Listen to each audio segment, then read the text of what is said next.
Welcome to another edition of the Roar of the Lions UK podcast, episode number 58, Out of This World. My name's Matthew Turner. Thank you so much for joining us once again. I'm joined by my co-host Steve and Ryan. How you doing, boys? All good, thank you. Yeah, good, thanks. Good. Ryan, have you trimmed your beard, Ryan? Yeah, I've had a haircut for the first time in since November. You definitely look less Cro-Magnon man than you have been, especially during the draft when I think we were all looking a bit dishevelled. We were all a bit haggard. I'd have to shape up for the off season. Very smart. Have you started playing yet, Ryan? Got first game in about a month, but we're into full contact training now, so it's about 4 weeks to go, and we open against the Premiership team Sheffield, which is going to be real. I'd say fun. It's probably not going to be fun, but it'll knock the cobwebs off pretty quickly. How was the first big hit of pre-season?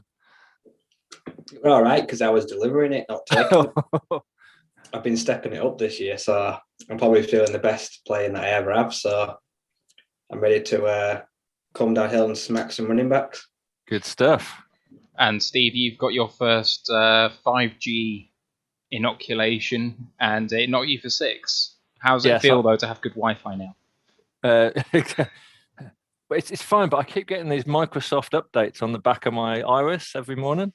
I had my COVID jab, and that was a wild 48-hour ride. Not particularly pleasant, but I do actually feel a lot more relaxed going out and about now amongst the great unjabbed. Yeah, it's mad with all the regulations kind of easing that, like, loads of people I know are just going about their business being unvaccinated, and I'm just like, I'm not sure I'm there yet. I'm not there yet, and I'm 31, so at the time of speaking, if you're 32 and above, nationally, you can get the jab or you can book the jab. So I'm like 6 months away in terms of my age, and I'm like, we can do it now. But, I have to wait for a few more days, and it's killing me. Right, we're going to get into some news, and then we're going to go through the coaches' presses and finish off looking at GM Holmes' interview with the Athletic Show podcast. And we're going to kick off with the Lions have made a signing. They've signed free agent tackle Darren Paolo. He signed a 1-year, $660,000 contract after being cut by the Denver Broncos at the start of this offseason. He was an undrafted free agent last year who hit the Broncos practice squad. He was a starting left tackle for almost 4 years at Utah, but he projects as a right tackle in the NFL. And this brings the Lions to the 90-man roster limit. So if we want to bring anyone else in, boys, we've got to cut someone first. I'm pretty nonplussed by this one. I don't know about you, but I can't see this as anything more than the camp body. But the coaches have all preached not bringing someone on board if they don't have a genuine shot. So any thoughts on this? It's hard to say, really. Like I say, if people want to read between the lines and say this is closer to Crosby leaving than staying, that's up to them. But like I say, it's just a camp body. It's a bit of depth. I do think ultimately, for the right offer, he will leave. But I don't think it's going to be anytime soon. I think the trade market's going to be very slow. It could even be at the start of the season after he's had a game or two. But yeah, like you say, he's on a contract. Probably won't even make the roster at this rate. But like you say, it's good to have someone that can come in and just take reps. It's a free hitter really for him. Is this this talk of right tackle? Has this been designed on the agenda before Ant gets here, so we can talk about Crosby trade without Ant kicking off? Oh, he's taken the Crosby trade rumors like a champ, I have to admit, actually. For all his love for Crosby, he's kind of just sat there and taken it like a man, so fair play to Ant. Hopefully he does get here, but I know he's been absolutely slammed by work. He's just got a new job as a bar manager, and with everything opening up and with the weather getting better, I know that he's having to cash up at night and that sort of thing, and people have been calling him sick, and you know what it's like in restaurants, it always happens, and you're the dependable ones. You're like, yeah, I'll do overtime, it's fine. Yeah, so he's a good guy like that. We can put that. So yeah, we've probably got about 20 minutes to talk about Tyrell Crosby before we have to shut up. Oh man, I don't want to even think about getting rid of Tyrell. I know we spoke about this last week and the week before, but I don't think there's any amount of realistic trade capital that you could give me that I'd be like, that's worth more than the depth he provides this year, or that's going to give us meaningful trade capital going forward. Like, Riz on the Detroit Lions podcast, when this news came out, said the most you'll get for him right now is a 7th round pick swap. Yeah. And as you get towards the start of the season and tackles start going down injured, you might progress towards something like maybe a 5th round pick. And at a 5th round pick, I'm like, you're not even getting a starter out of that, really. No way. But in Crosby, you have someone who can start and play okay this year. And I mean, we're not looking to really compete this year. But I think I'd be depressed if he went somewhere and was a starter in a playoff team, because I can definitely see that happening. I think if the guy's played for us, and they know his character, they know what he's capable of, why would you trade him for a 5th round pick that could be a complete bust? Like, keep the guy on. But we are in full rebuild. I mean, retool. But I think there's gonna be a lot of heartache before the end of training camp. Yeah, I wouldn't be surprised. And I actually think there might be bigger names than Crosby go. Do you want to give us a hot take right now, who that might be? No. I'll keep my powder dry, but I wouldn't be surprised if someone that we might have penciled in already as a starter might not make it through, because I think Dan Campbell's going to want to put his stamp on the new roster. I don't recall what some of the new guys who came in on their 1-year deals were perhaps guaranteed when they came on, like Tyrell or Perryman or whatever. But if any of them aren't guaranteed that much money, considering the high-quality UDFAs we got at wide receiver, I wouldn't be surprised to see one of the presumptive starters at wide receiver get cut if they just don't perform in camp. And say Sage Surratt and Jonathan Adams and Javon McKinley all play really well. I mean, that's a good dilemma to have, right? But they all could challenge for a roster spot. I think they all got guaranteed money in their contracts. Maybe Sage Surratt didn't, but the other two definitely did. Yeah, it won't much, but yeah. I think probably the biggest thing with those kind of guys is that if they were to pick up an injury that's going to keep them out for, say, not long term, but like a 6 to 8 week, I think that's when you might see people getting cut, because I'm just not sure with the current sort of roster situation and what Campbell needs to do in training camp, whether they've got the time to like just park people for 6 to 8 weeks. Yeah, completely agree. Injuries are going to be a big part of it always. Yeah. All right, let's move on. And breaking news today from Dave Burkett of the Detroit Free Press on Twitter. He tweeted that the Lions are going to be giving Calvin Johnson his money back, although the payment structure is to be decided. The implication is that he's going to come on board in an ambassador type role, much like other vaunted Hall of Famers that we already have doing that. And Ryan, you are obviously unhappy with that, with your demeanour. What do you think? It's not his money. It never was his money. You get a contract, you don't fulfill it, you retire in a deal, you return your signer's bonus. All he's done is cry, throw his toys out the pram, distance himself from Detroit. And then, like I say, we've come around and said, oh, well, we want to make amends with him. And he's like, show me the money. They've rolled over, had their bellies tickled. He'll give him most of the signing bonus back just to play happy families. Like, if every Hall of Fame did that, or every player that had a signing bonus taken away from him, teams would be skint. No one would have any friends and no one would like each other. But it is what it is. Let's just get it over and done with. I think it's difficult because when you've got someone who is like a significant figurehead within the organization, you never want to have that bad blood because it just looks so messy. And but at the same time, you've got as Ryan said, that kind of fairness and consistency in terms of how you treat other players. So I think it's probably been an enviable task for the ownership, sort of how they've navigated through it, and particularly because feelings, as we know in Detroit, like run so high. So I don't know. I hope they do the right thing, because we do want to, we want to appear to be a franchise that actually does give a shit about its players. Yeah, and I think that's what it says, that they are a feeling people, whether Calvin is right or wrong on his thinking, and I agree with you, Ryan, on whether he's right or wrong. He's in the wrong, but he doesn't believe so, and we've kind of got to deal with that. And the choice we have is to let it fester or to just roll over and make amends. And I think that making amends, rolling over, and bringing him on in an ambassador role is the least worst thing to do. So just get on with it. And it should have been done years ago. Like, he's been vocal about it. It's not like he's kind of just said, screw you, I'll go away quietly. He, every opportunity, kind of tries to go, yeah, the lies are shit. So I was willing to pay him it just to shut him up. The fact that he might come on board and actively start promoting us, given his profile as one of the, greatest to ever play the game in terms of how much he impacted it when he was on the field. People listen to him. His voice carries weight.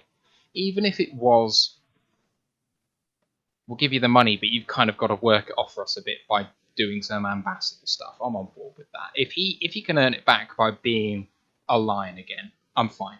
I'm okay with it. I'd have him out of retirement. I'd bring him out of retirement for a year.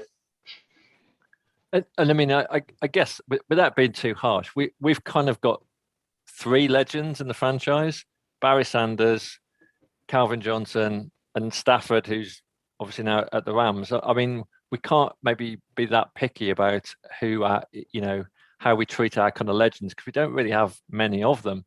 No.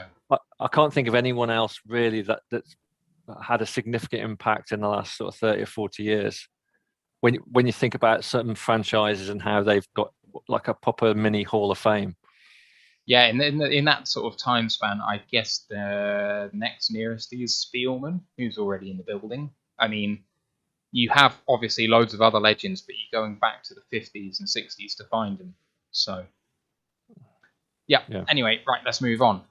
Kelvin Shepherd has had his job title changed. He was the defensive assistant, but now he is the outside linebackers coach. I know that when the coaching hires were revealed, it was kind of glaring that there was an inside linebackers coach and no outside linebackers coach. So Justin Rogers confirmed this on Twitter, and given that we've moved to 3-4, there's going to be two outside linebackers in the base formation on the field all the time. This seems like it was a sort of no-brainer, something that really needed its attention. And Ryan, I know when this was announced, you were pretty vocal on liking this move. Yeah, it makes a lot of sense. There's no coincidence. In the same week, we find out Flowers is going to be a base outside linebacker. Now we have an outside linebacker coach. Like him, Aquara, like say maybe a bit of Jalen Reeves, maybe in Tavai. Like we're going to need to really work and find out who's the best fit if we're going to go to a 3-4. Because, like I say, that's a big shift for a defense. That puts a lot of onus on guys being able to cover. So we need someone that's designated that's going to spend 365 working with outside linebackers. And you were talking, just going back a few minutes, talking about who could be like a casualty from camp. In terms of the shift of formation, you kind of wonder where that leaves players like Deshaun Hand. Yeah, I agreed. A lot of the defensive line are in trouble now. Do you think a lot of them are in trouble? Really? I won't be surprised, like you say, like Hand, Pinacini, Austin Bryant. There's at least a few of these, not a lot. A few of these are not making the team. I think that's for sure. Yeah. I don't know. For me, I really fancy that someone like Hand has got the size to play inside as the one of the down linemen, and he probably has the skill set when healthy to play on the outside. But I do think there might be people who kind of are a bit smaller than him, but not small enough to be the outside linebacker and not quite big enough to be the end. But we'll see. Yeah, I mean, that roster's deep at tackle now. All right. So, moving on, while I just replied to someone on YouTube, we have Penei Sewell signed his rookie contract. 4 years, $24.1 million fully guaranteed, $14.88 million signing bonus per Rappaport on Twitter. It was the amount that's defined by the rookie wage scale, so no surprises there. But, I mean, he signed it, which is good. Not everyone else is under contract yet, but, we avoided some sort of awful situation where he decided, he didn't want to play here. And you saw his reaction when he got drafted. He was probably happy to be in Detroit, and, he played them on Madden, that sort of thing. But he's actually signed on the dotted line. He's here for the next 4, hopefully 5 years at the very least. Yep, as to be expected, really. Like say anything, he'd have been happy to sign a contract with anything on it, 5 million, 10 million, but it just happens, like say, he's getting 20 plus over the years, so he was just happy to get the contract penned. You always worry when rookies take forever to sign their contracts. Have they had second thoughts? Do they want to be traded? Like you say, it can be a minefield, but no, it's done deal. I imagine the rest will follow suit pretty quickly. And the other good thing is that we can actually say that we're not in the embarrassing situation like certain franchises where they can't actually afford to sign their rookie players yet because they're over the cap. I think, is it the Falcons and the Bears both can't, they couldn't physically sign all their drafted players yet until they make some moves. So yeah, it's a good job we're not in that position. Anyone know offhand the deadline to sign your rookie class? I don't offhand, but I thought it was sometime maybe in late June. I'm not sure. I think it is. I think it's towards mid to late June, yeah. All right, one news story I actually missed out in the schedule I put in, per Dave Burkett again, and via a Lions source, the Lions never made the contract offer which was vaunted last week of the 8-year, $68.5 million offer to Iowa State head coach Matt Campbell. It was said in an offhand comment by CBS Sports' Dennis Dodd as if it was nothing and common knowledge, and kind of you saw him say it and people were like, hang on, what did you say? And clearly Matt Campbell, someone who had expressions of interest from practically everyone in this offseason in terms of wanting to become the new head coach of their organization. So a lot of interest. He met with the Jets. He was meeting with us, but apparently no offer was extended. It's an unnamed Lions source, and no one's come out and addressed it directly. The Lions are obviously going to want to deny it. What do you think? I mean, I think that before Dan was hired, that Matt was certainly more on the radar than Dan was. Dan didn't get an interview from anyone else, so he wasn't exactly a hire that was wanted by anyone else, and it kind of came a bit out of left field. So Matt Campbell, I think we would have been happier with at the time. What do you think? No. Iowa State have only been relevant for a few years. Other than that, Matt Campbell's a relative nobody. That length of contract and that money would have been disastrous. Not to mention we'd have had to pay an absolute fortune in compensation to buy him out of his Iowa State deal. I bet it'd have come closer to like $100 million. I think this rumour it's total rubbish. It makes for good lines and it's a, like I say, unnamed source, but I would have been really unhappy if that had happened. I think we can safely file this one under silly season bullshit. Yeah, maybe. Right. Talking of the Falcons, Julio Jones has had a trade request. I mean, it is said that it was accepted pre-draft. They're now considering it. Who knows what to believe with that? But it does look like he's gone.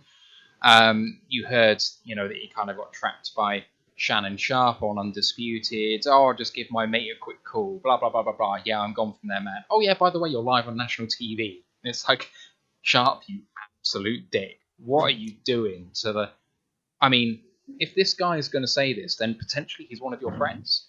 You don't do that to a friend, first and foremost. But otherwise, Lions were mentioned as a potential landing spot for Julio, especially in the early betting. You have a look at the betting now.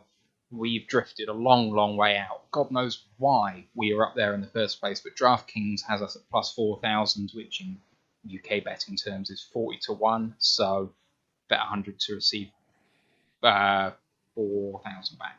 So it seems unlikely, and I think we'd all agree that probably represents reality, that there was no chance he was coming here, because otherwise, why are you leaving the Falcons? I can't see the Lions signing any wide receiver over the age of 28. No, I'm absolutely with you, unless they're particularly cheap. Which he's not, because he's about to make about, $12 million or something stupid. Like you say, the fact is, he has to go. Now, there's no proof that was Julio Jones on the Shannon Sharp we're talking to.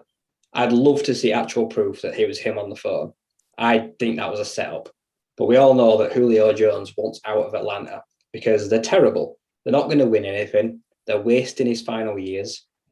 He's always got knocks. He's 32. Like he is the perfect pick for a flyer, a team that is in a win now mode. He would make perfect sense for, because people talking about a first round pick, you're never going to get a first round pick for him. It's not happening. It never will happen. But for a low second, I think you might get an absolute steal for 1 or 2 years. He's a luxury that we can't afford. It'd be nice to think it'd be a great addition, but he'd be sick to death of us after about 5 games and he'd want out. I won't blame him. So it was never happening. Well, his injury history is not great. No. He's not been fit much in the last couple of years. And, I think because I think I watched the Shannon Sharp thing, and I think then they asked him about the Cowboys, and didn't he say like, "No, I want to win"? No, he said no chance. I want to win. Yeah. You're winning more at Dallas than you are in Atlanta. But so I can see Jones probably's got about 8 teams that he could possibly A that could afford him, and B that are kind of in that mode where it fits in with his kind of like career arc.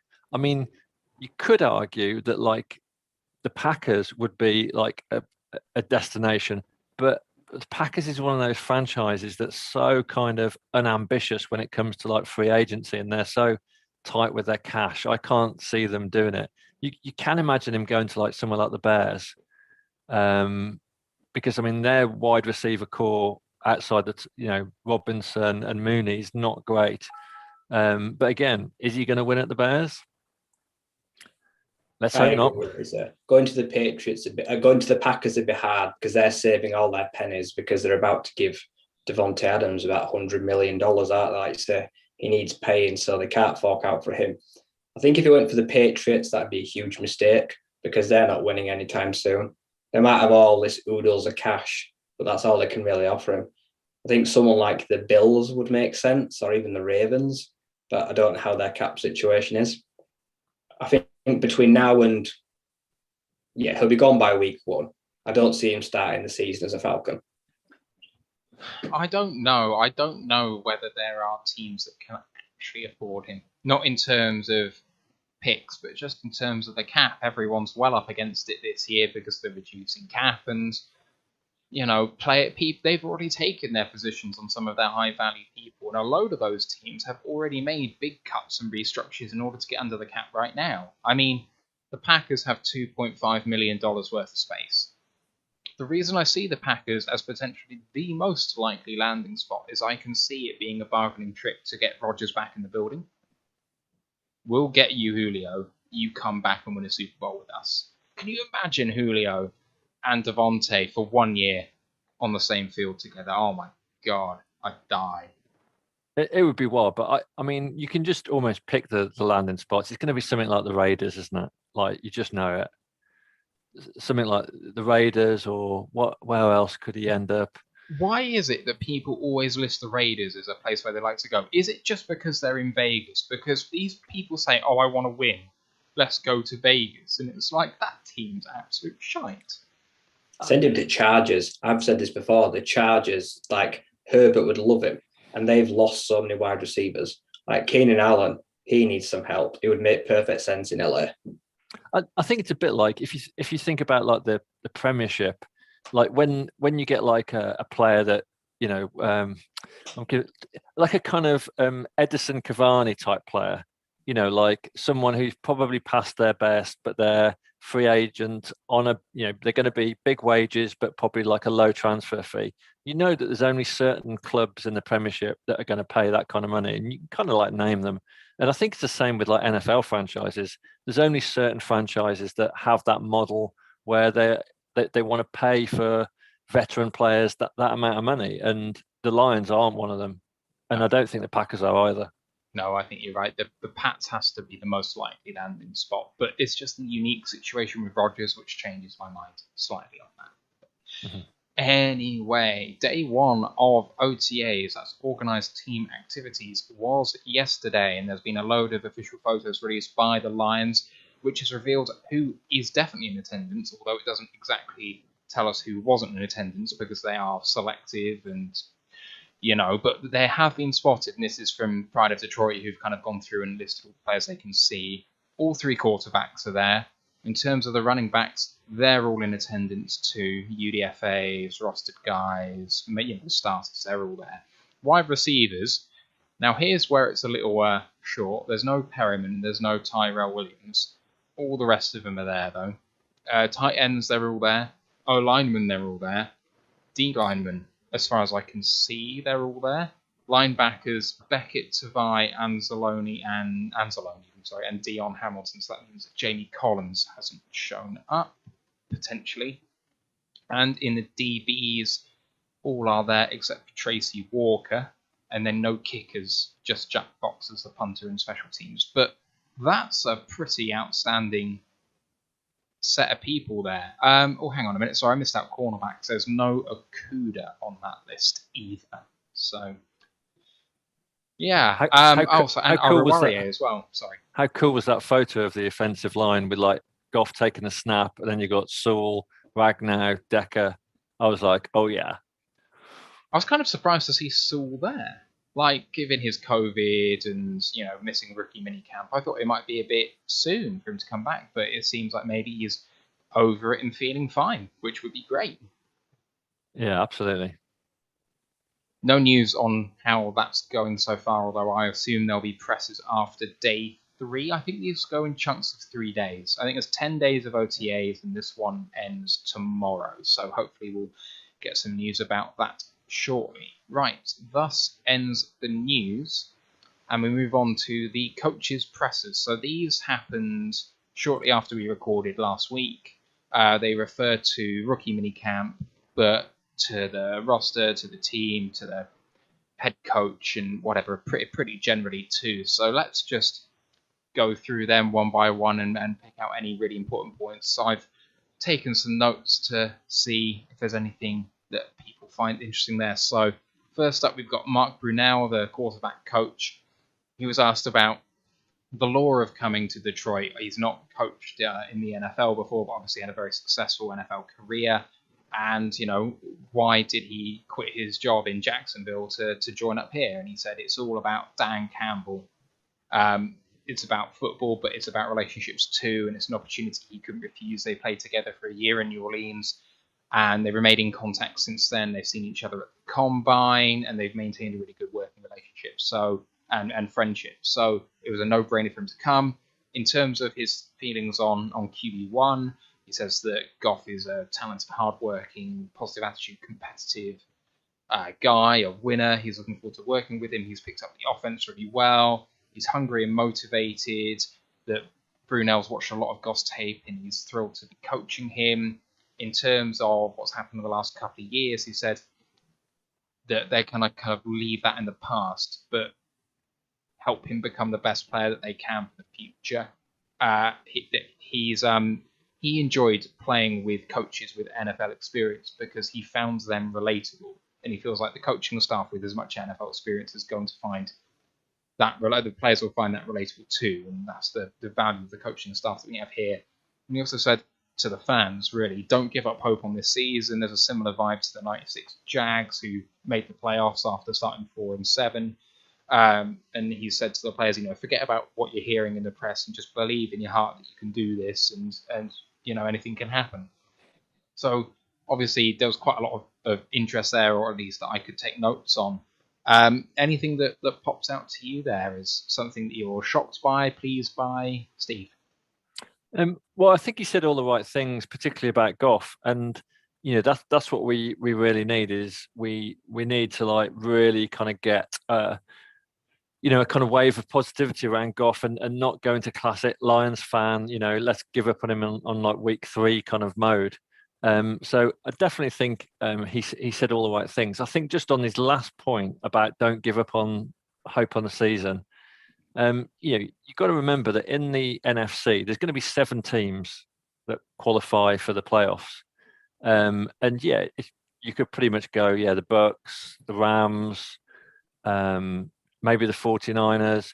But I mean, there's still a lot of teams that are potentially in turmoil, in some sort of mini rebuild. And, we've seen a very, very bang average Bears team sneak into the playoffs last year at 8-8.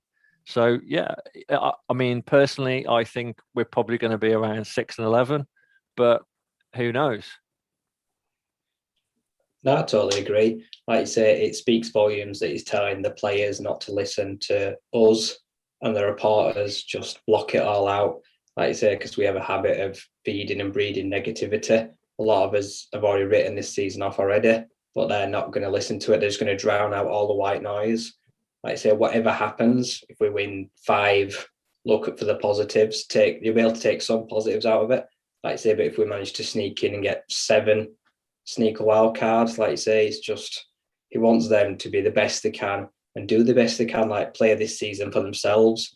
Don't worry too much what's going on in the outside world, which is good to hear because there's going to be a lot of media and there's going to be a lot of bashing this year, even more than normal. Yeah.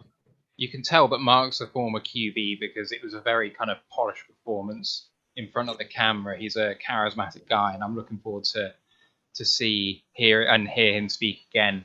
But one thing that worried me was the question about the past and Goff's tape from the last 2 years. He was specifically asked, what were his problems?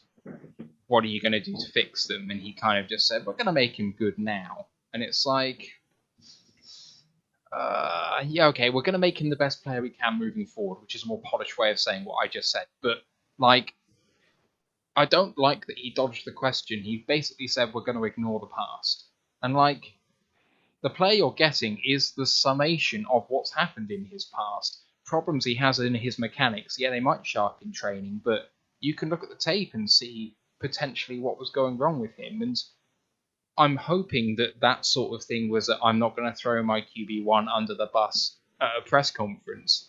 But the way it was handled was more like it was a genuine, we're not focusing on that, as opposed to we are focusing on that, but we're not going to tell you that sort of thing.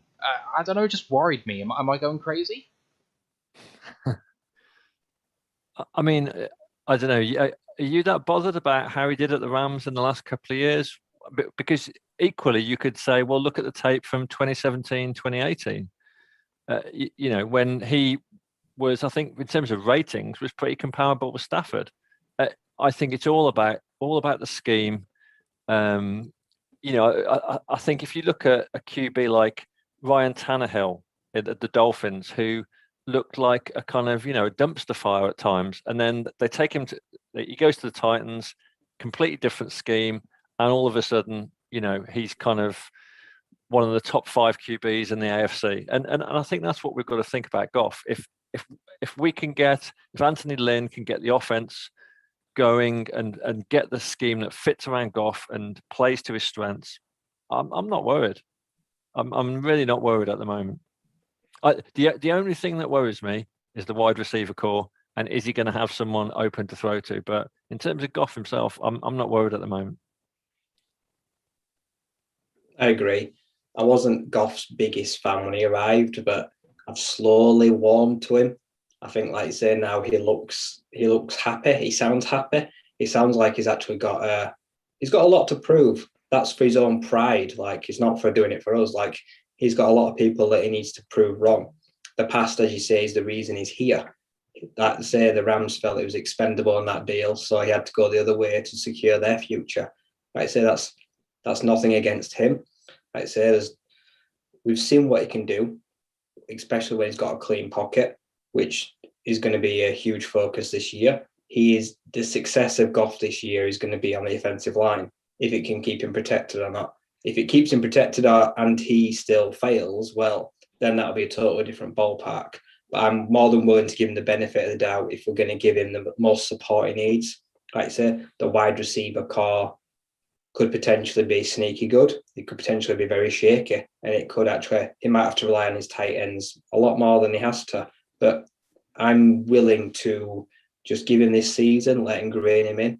We're going to have to change the playbook for him. It's going to have to be something that suits him a bit more. Like say a bit more RPO, give him a bit more time in the pocket, run some reverses, bootleg. Like, I am more than welcome to see a new Lions. I think this is going to look very different from previous years, and then we will see how it goes from there. Yeah, fair enough. Right, let's move on to Hank Fraley. the O-line coach. He was asked about competition in the O-line room. He said, "Are we elite? Don't know. We haven't won any games yet."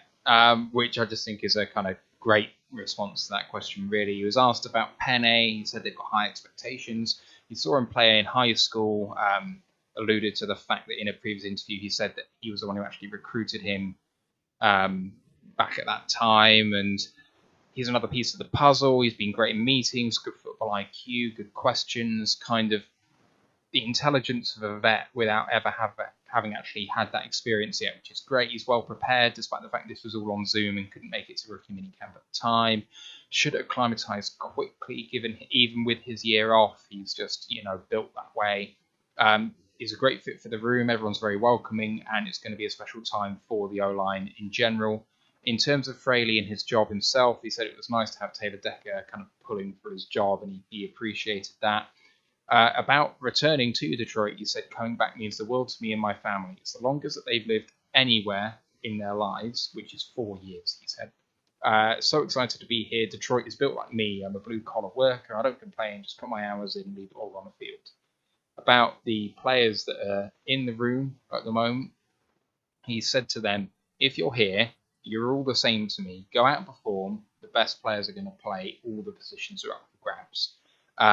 Said that their coaching staff have all meshed very well, and there's a kind of big positive feeling. And just finally on Big V, he said that he just needs to be healthy. He had a really good training camp last year, and then he fought through injuries all season, which really hampered him. He fought through them, which is, something, a quality out of a guy that you really want in there, that he didn't just kind of give up when things were getting tough.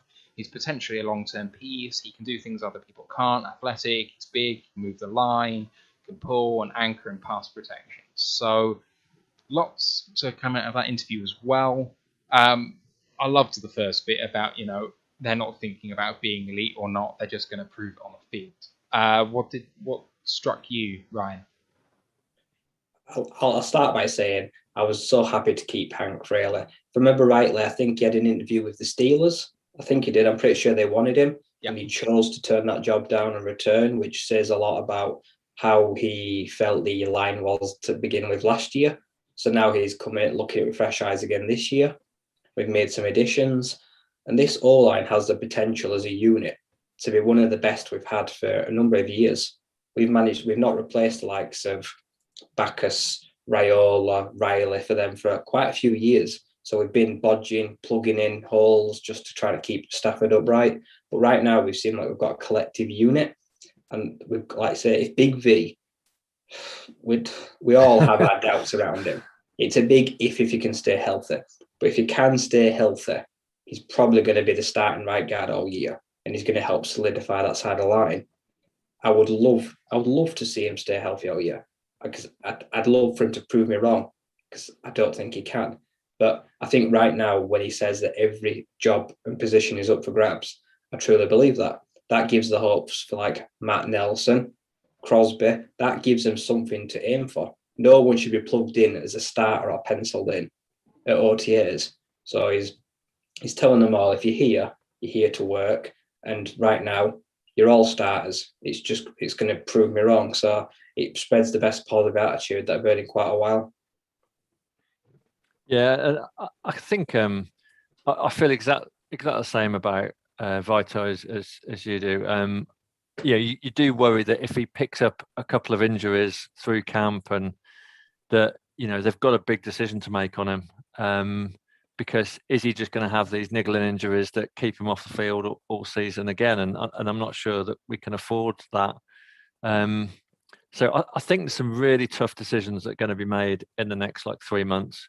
But I think it's all about attitude, and if Taylor Decker's there and he's pulling for Saul, and even though Saul's like a big threat to I guess his status, then that's exactly what we want. We want players that aren't entitled, that don't feel that that their names inked in the team sheet, whereas everyone else is fighting for places. You want that kind of meritocracy, that if you do well and you turn up and you work and you look good and you produce in camp, you're going to get that roster spot.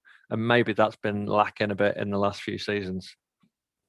Yeah, Yeah, I'm just delighted that he's here. To echo what Ryan said before, he is, a very, very high quality coach. He's done a lot of good things. I really hope. So one of the things that was slightly underwhelming from last season is that we had a really good O-line still, and yet the run game didn't see the benefits of that. We were much better in pass protection, but run blocking still wasn't quite up to it yet. So, hopefully Penne knocks the rust off quickly. Obviously, didn't play in 2019, then got COVID, and hasn't really played too much otherwise. He was a starter for 6 games in his rookie year before getting a season-ending injury, and then he started all of the year prior to his opt-out year. So he's only played for 1.5 years in college, and then he's spent a year out of the game and then got COVID. So I worry about how quickly he's actually going to knock the rust off, and how much experience he has anyway isn't very high, but fingers crossed that comes together. I think the run game's all important. Yeah, and I think the problem with last year was play calling, and I think what happened is Patricia really put himself into a corner by this constant talk about establishing the run, and it meant that it's almost like he was kind of letting his pride, sort of dominate the play calling. And because we saw that Adrian Peterson first down 2-yard run, second down 2-yard run, and then all of a sudden Stafford's put in a position where he's third and long, and everyone knows what's going to happen. And I think if you look at all the best offenses in the league, the commentators aren't calling the plays before we see them. No one really knows what's going to happen on every play, and there's that kind of air that anything can happen. And with the Lions, we were talking to each other sometimes, like on our WhatsApp group or on Zoom, and we were almost calling the plays before they happened. And I mean, it's just embarrassing. It was really worrying the number of times you get a man in motion and you can just say, oh, this is a run to the left. Just whenever Stafford called out kill, run to the left is like the default play. And if you watch any of the Lions, you can see that. If you did your scouting, if you did your work as a scout, scouting the team next week, you'd see that for the Lions, and then you're like, oh, this is what's going to happen. It makes the guys on the field, if they know what's coming, it's pretty easy to play against. It was so infuriating for me. It's probably my biggest bugbear with the entire Quintricia era is knowing what was coming. I didn't care about the picks being particularly bad. I didn't care about them being kind of arseholey to the players, getting rid of players I liked. Knowing what was coming when the games were actually bloody happening, it's like, why? You need to change this up, please. And then we'd take a slight lead, and then you'd go, okay, what's Patricia going to do? He's going to kill the clock, because that's what he's told everyone he's going to do. He's told everyone, clock management, take a lead, kill the clock, run down the clock, and he would. And we'd just instantly turn the ball over because, there was no fear factor that we were going to, go deep. And it was just so frustrating to watch. Yeah. Right, let's move on from Hank Fraley and move on to Antoine Randall L, wide receiver coach. He started off saying the biggest thing is gaining the trust of the players as a kind of new guy in the building. You start with building relationships as a coach. He said that the guys that have come in, they're not just filling roles, but they can come in and be productive. He's got chemistry with Perryman from having had him at Tampa in 2019. It was his best year as a pro. He kept showing up in space, so he had to keep feeding him the ball despite the fact he was third on the depth chart. He was just kind of always open. I think partially that was helped with who else is, the WR1 and 2 in Tampa, but nevertheless, he kept getting open, so he was productive, and he's got to do that in Detroit. In terms of Perryman, he said he's got a good combo of speed and height, which helps him. In terms of what he's trying to do, the wide receiver core in themselves, he's trying to encourage the vets to engage with the rookies about what it's like being a pro with the longevity in this league, and that's all about really enjoying taking pride in your work, dedication to it, on and off the field, making sure that you're not saying the right things when you're in front of the coaches, but living like a maniac off it. he revealed that Amon Ra has been already nicknamed Saint, and lots of kind of from Amon Ra, lots of asking questions and learning is kind of carrying the coaches, trying to learn as much as possible, and he's giving everything and more that's expected of him at the moment. So that's really encouraging. I think Amon Ra is potentially the guy that I'm most looking forward to seeing, and it's not only because he's the only major skill player that we've gotten in the draft, but that he was potentially one of our best value picks in the draft. He had kind of like a late second or high third round grade, got him at the top fourth. That's something that's encouraging to me. But again, a coach that's kind of got the right idea with it. You're going to get on with your players, relate to them. They're going to buy into you. What do you reckon, guys? I'll go first. The way I look at Randall Elder, the way I would surmise this job is right now he's got a load of stray dogs, a load of puppies, and he's trying to get them ready for Crufts. Like that's what his task is right now. So he's got those guys that have come in on these 1 year prove it deals to try and secure their future because they're playing for their future. He's got these young guys that are nipping at their heels, and he has to kind of like mesh this together, which could be, like you say, he's trying to get them all to know them all on a personal basis, which I think is one of the most important things. And for them, they need to ask questions. He's got answers, they've got questions. So this is probably going to be one of the biggest jobs of probably his coaching career, because a lot of people say this is probably the weakest assignment and group on the roster. So there's going to be a lot of eyes looking on him. So which of the dogs is going to have like the matted fur and like the one eye lost in the street fight? Well, I'm hoping from coming from like the Chargers and around that area, I'm hoping it's going to be Williams. I'm hoping he's going to be like a rough dog with shaggy fur and has been scrapping. But well, I would have suggested Cephas, given the court case he ran through at college and then all of this stuff with his girlfriend recently. He's coming out battered and bruised right now. Amon Ra is going to be like a little, he's going to be like a French bulldog or a chihuahua, because I think he thinks quite highly of himself, struts about a bit. Pampered Californian, isn't he? Oh, definitely, yeah. But no, it's got a lot of potential, purely based off there's not that much expectation. When expectation is not that high, you've got the element of surprise. Someone like Brashard Perryman, who is a perennial underwhelmer in his career, to say the least, like he could actually be really good. Like he could get here living in his father's footsteps who was here before, potential wear his number, and it could just all come together for him. So I'm excited because I'm keeping my expectations steady. Yeah, I think the only thing that possibly throws a bit of a fly in the ointment in that, in terms of what was said, was that if the Perryman and Williams haven't turned up for OTAs, that kind of doesn't really sit right with, you know, that statement from the coach. So yeah, let's see how that plays out. That will be quite interesting. Yeah, I don't think that Tyrell and Brashard should feel comfortable in their role as WR1 and 2 right now. I don't think that.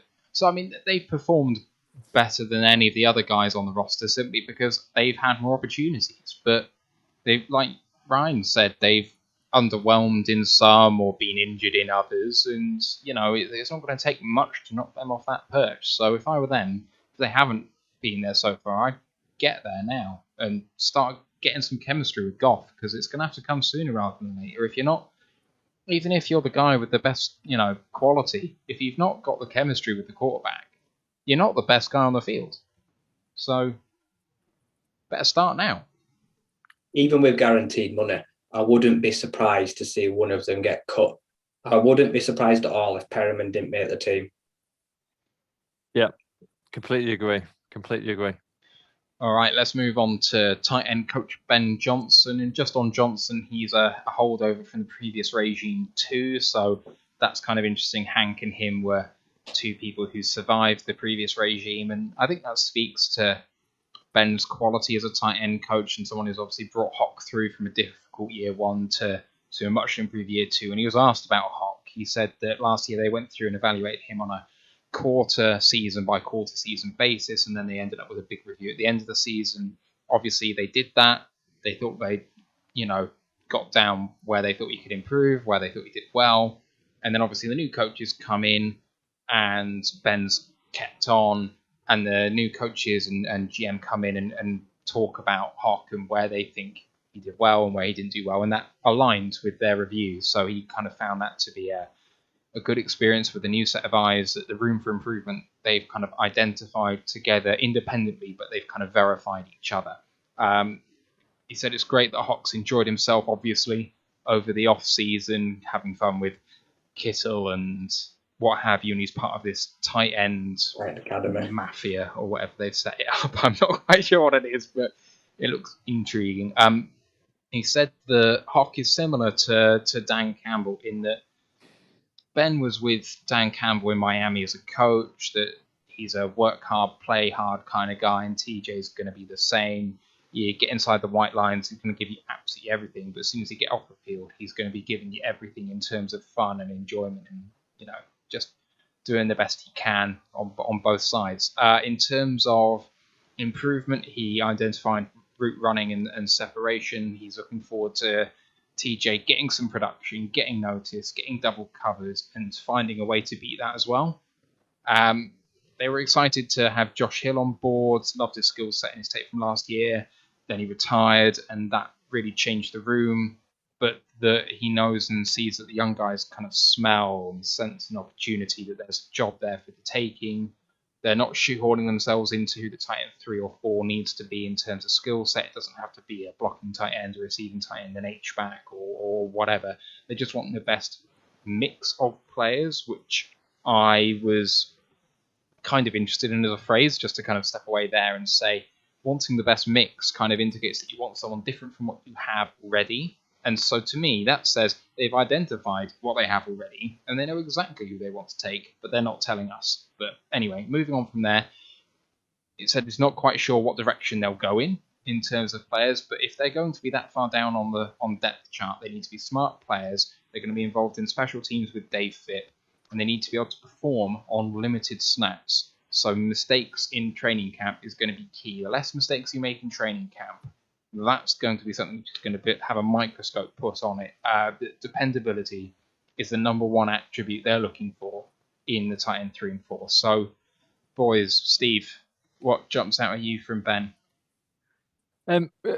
Just one question. Was Fells at the OTA? I don't remember. Yeah, he that's how I thought of him, yeah. He was on the line. Yeah, I mean, I think potentially you would hope that this is going to be one of our most improved groups. I know Hock has had injury trouble, but when he has been fit, he's looked really, really good. But you would think with all the kind of experience, this will be one of our most improved groups, and this will actually really contribute to the success of the kind of like RPO offense that I think they're going to run. Because if you have got 2 tight end scheme and you've got Swift in the backfield and, you've got speedy receivers, then, we should be able to absolutely roll up some yardage. But, I think it's all about making sure that Hock stays fit. And let's see how Fells fits in, because Fells could be a great addition. Yeah. I'm a huge fan of Fells.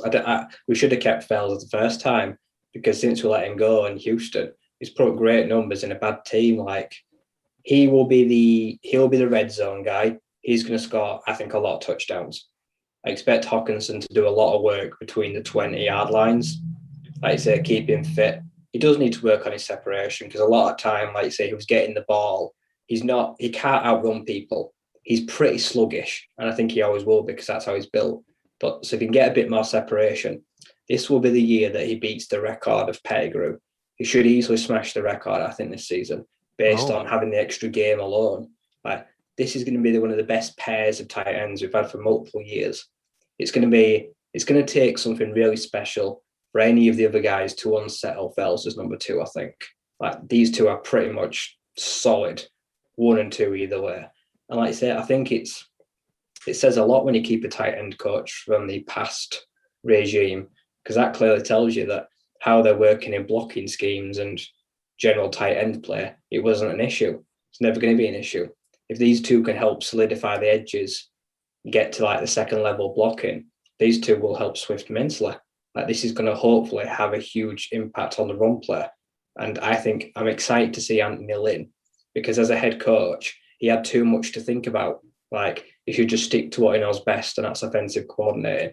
So I think this is going to be a productive offense yardage wise.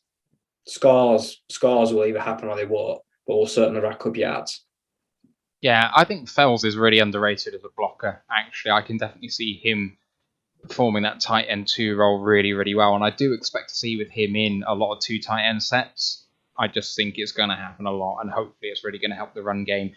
I think that Hawk's going to be improved in the red zone. I mean, if you have a look at what he's done in this offseason, he has beefed up again. I mean, I know he looked like more of a man last year, but now, I mean, it's a complete transformation from his rookie year when he looked like a young lad, really. He does look like a man now. I mean, he's beefy, but he looks lean as well. Like, he's not carrying any ounce of fat on him whatsoever.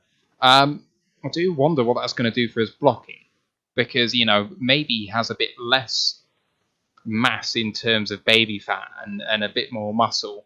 Does that translate well? Hopefully that's going to make him a bit quicker. I'm not sure. I don't know.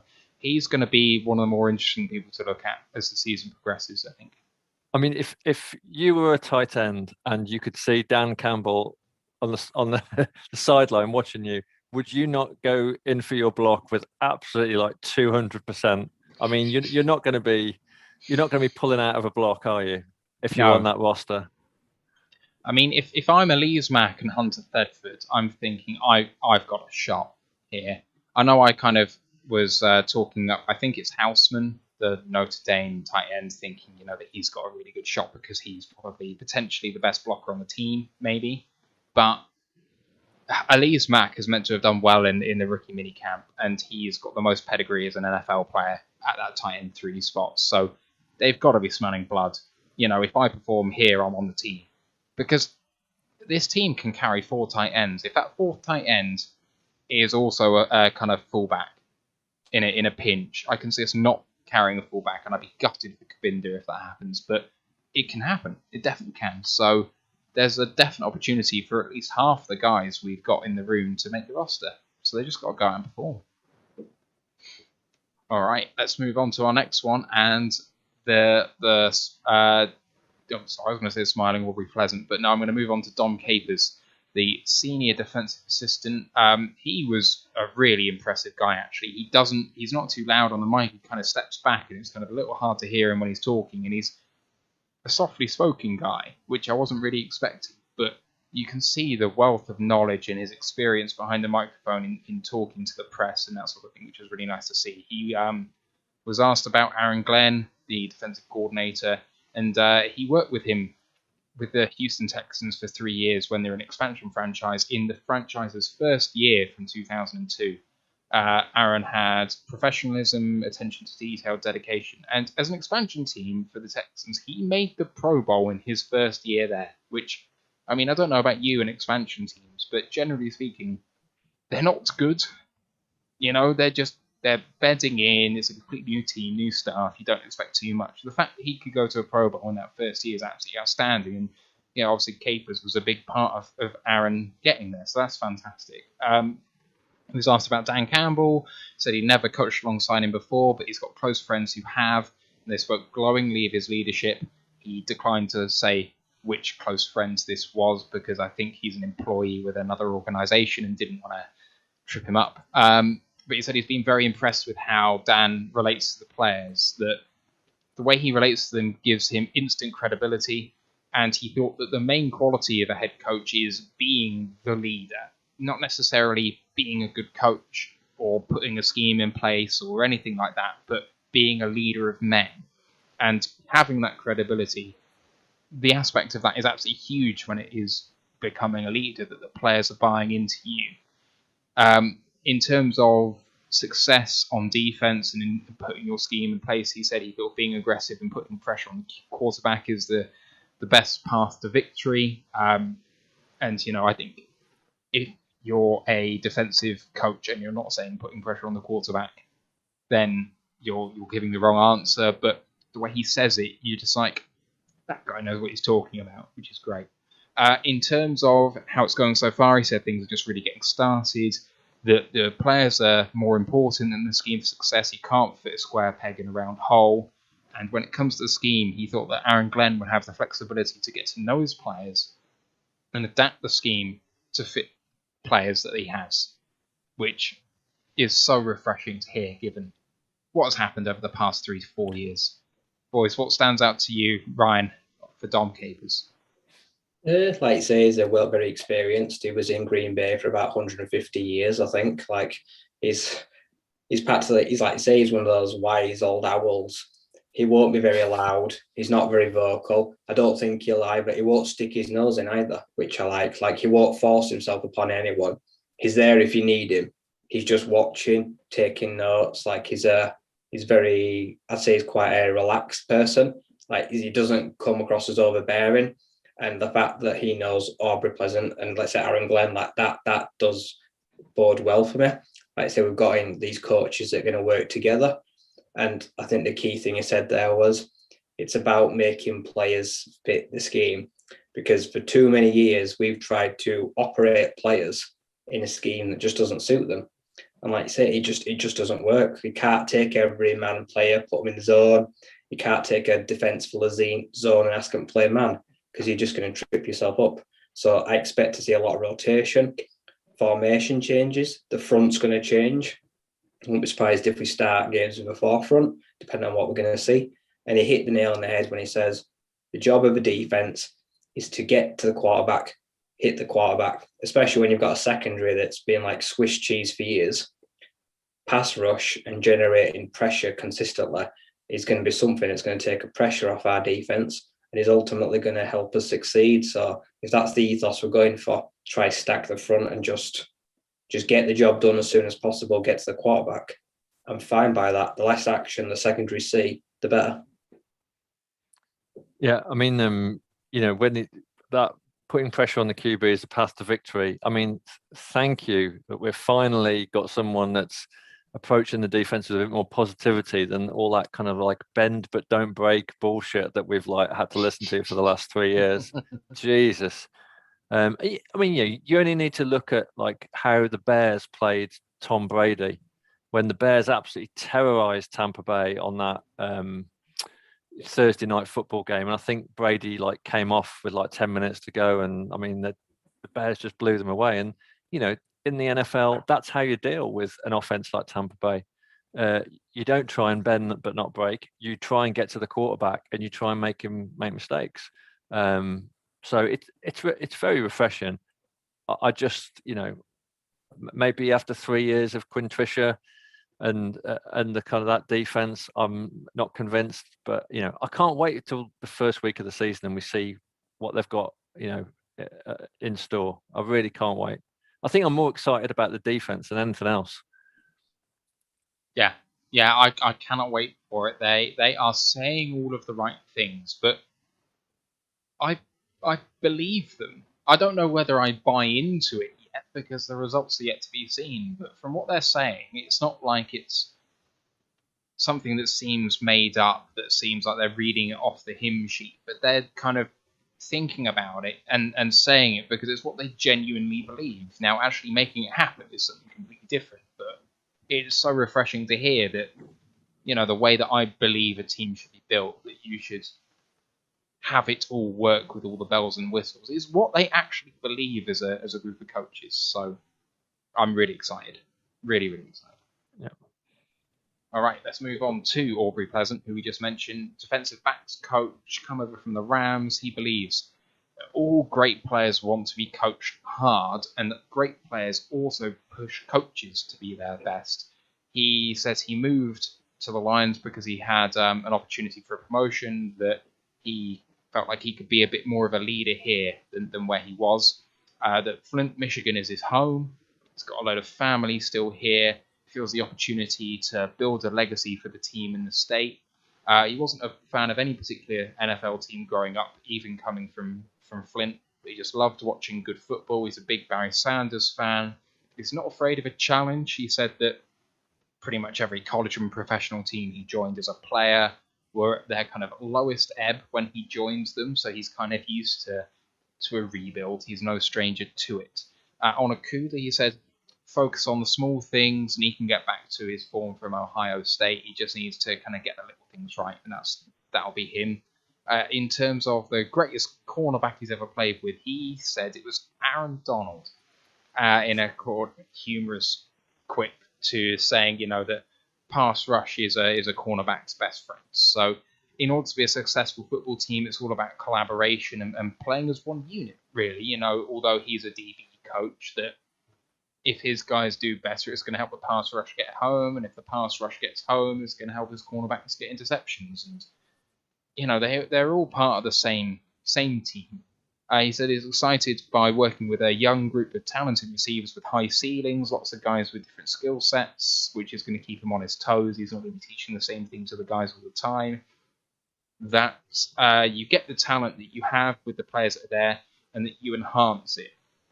That if you could pick out one quality, he thinks that ball production is key, so pass breakups, interceptions, forced fumbles, that sort of thing. And communication, making sure you're vocal on the field, that you're talking to your teammates, that you look like you're having a good time on the field is one of the most important things. And he, aside from being the DB coach, is also the pass game coordinator on the defense. And he said his philosophy was keep it cloudy for the quarterback, the opposing quarterback. So there's going to be misdirection, there's going to be disguise, they're going to show intent and then not follow through with it. It's he's going to be the chess player on that defense for the team. Perhaps not the defensive coordinator, but actually Aubrey Pleasant's going to be that guy. And man, he excites me. He really does. He's got a smile on his face. He's really charismatic. And I tell you guys, if this defense is mediocre next year, I can see him being a defensive coordinator in the next cycle. I really can. How do you guys feel about Aubrey? I'm a huge fan of him. Like you say, and the first point I picked on one is he said that he felt like this was a promotion, which means he clearly felt like he was being undervalued or wasn't respected enough at the previous organisation, or he felt like he wasn't given the room to possibly move up. So he felt like he had to change destination and come back home. He's used to working in a team that's basically starting at the bottom rung of the ladder. He would rather start at the bottom of a ladder he wants to work up than stay in the middle of a ladder that he doesn't want to, for that old analogy, which I think is something that tells me he wants to progress. He does want to be a defensive coordinator, whether that's here or elsewhere, and he thinks this is a stepping stone to possibly get there, which I think is great. I noticed how he said he wants to keep it fairly simple, but then he also said that he wants to keep it cloudy, which tells me it's going to be quite complicated. He's going to show coverage, he's going to show blitz and then drop into zone. He's going to play press, but then drop off and go deep. So he's going to keep it very interesting, I think, for the secondary. What you see isn't what you're going to get. So it's going to take a lot of questions, a lot of learning from a group of guys that I'd say are fairly young. If I think right, we don't have a guy that's over 28. I think Quinton Dunbar is the oldest at maybe 29. 29, yeah. 29. So for me, that's very young for a group, any secondary group. I've noticed that Quinton Dunbar has chosen number 1, which tells me he is making a beeline and he wants to be that starter, because you can't wear number 1 and be on the sideline, because you never live that down. I think he's going to be very key to this defense. Whether it takes out Oro Warrior, but he is going to have to be the one that everyone looks up to. And I think he is going to be the general of the secondary, and he's going to relay all the information from Pleasant. So I'm hoping Akuda's going to have a jump like Lattimore did. Like, he started slow and then he slowly got into the groove. So as long as we don't get on his back, we pounced on Akuda the first chance we could, the fan base, a lot of them did. Like, they were instantly calling him out, and like, if we just need to build his confidence this year, he needs confidence. And like I say, with that, the mistakes will come out. We know he's a short tackler. He was dealing with an injury. He's primed to break out just because of the flashes we saw last year. And I think, where the key is going to be is finding some balance. I just felt that our defense wasn't balanced at all last season. And, if you if you've got no pressure up front, then your secondary is going to get burned. And we've got to find a way of applying that pressure, I think, particularly from the inside, where we just didn't have a threat, and just give our cornerbacks a bit, a bit more of a chance, because players were just so open last season. And, we know that now that Okuda wasn't 100%, we had this niggling groin injury, probably should never have been a starter. He should have probably have had the surgery before, they kind of threw him to the wolves. But I guess the pressure of being the number 3 pick, meant that they had to get him on the field. But, it just felt like a mess all last season. And I just want someone who's got a cohesive strategy. As Ryan said, absolutely, mix it up, misdirection, but not so complicated that not even our own players know what they're doing. Let's just, let's keep it simple, but keep it effective. Yeah, definitely. Speaking about last season and how particular decisions might have helped or hindered us, Blue and Silver asks on YouTube, how bad did Matt Patricia hurt his defense and the progression of his players, would you say, and how good can they be? Who wants to jump in on that? Anyone? No, it's bad. Like I say, Patricia he absolutely killed this defense, because, like I say, he was just too glaringly obvious. He didn't know how to disguise anything. This guy was supposed to be a defensive guru when he came from New York, and he just didn't know what he was doing. Like I say, he had Tavai trying to, be a general behind the line, but was too slow. He tried to rely on his athleticism too much. He was beaten often in coverage, tight ends and running backs killed us coming out the flats, and then he was just a huge disappointment. He just made excuses after excuses. The clock management as well, like you say, the defense was on the field far too often. The offense was partly blamed for that, a lot of turnovers, but the injuries, which can't be helped, they absolutely killed us. Losing Trufant so soon was probably the chip that turned into the boulder downhill. If Trufant stays healthy, then Okuda never plays. It just built upon us from there. Yeah, I think you kind of wonder as well about the influence that Patricia had. Because did anyone really get an idea of what Corey Undlin's personality or philosophy was last season? It kind of just felt stifled by Patricia leaning over his clipboard the whole season. And you just want Aaron Glenn to be able to show what he can do, and maybe without too much interference from Campbell. And he seems that kind of guy. But at the same time, I would imagine that if Campbell thinks something's going wrong, he will jump in quite quickly. But yeah, I think our defense are just going to play without that kind of weight of that dead weight of Patricia, with his kind of rigid ideas and formations and schemes, and just the inability to adapt situationally. I think that's going to be the key thing for us. Yeah, so the thing with Patricia and the defensive coordinator for me is it reminded me so much of Belichick and his defensive coordinators. You sit back while I do the work. It's fine. Don't worry about it. If we do well, you'll get a job somewhere else. And you can actually do something. Smartest guy in the room. I'm a rocket scientist, Matt Patricia. Well done, man.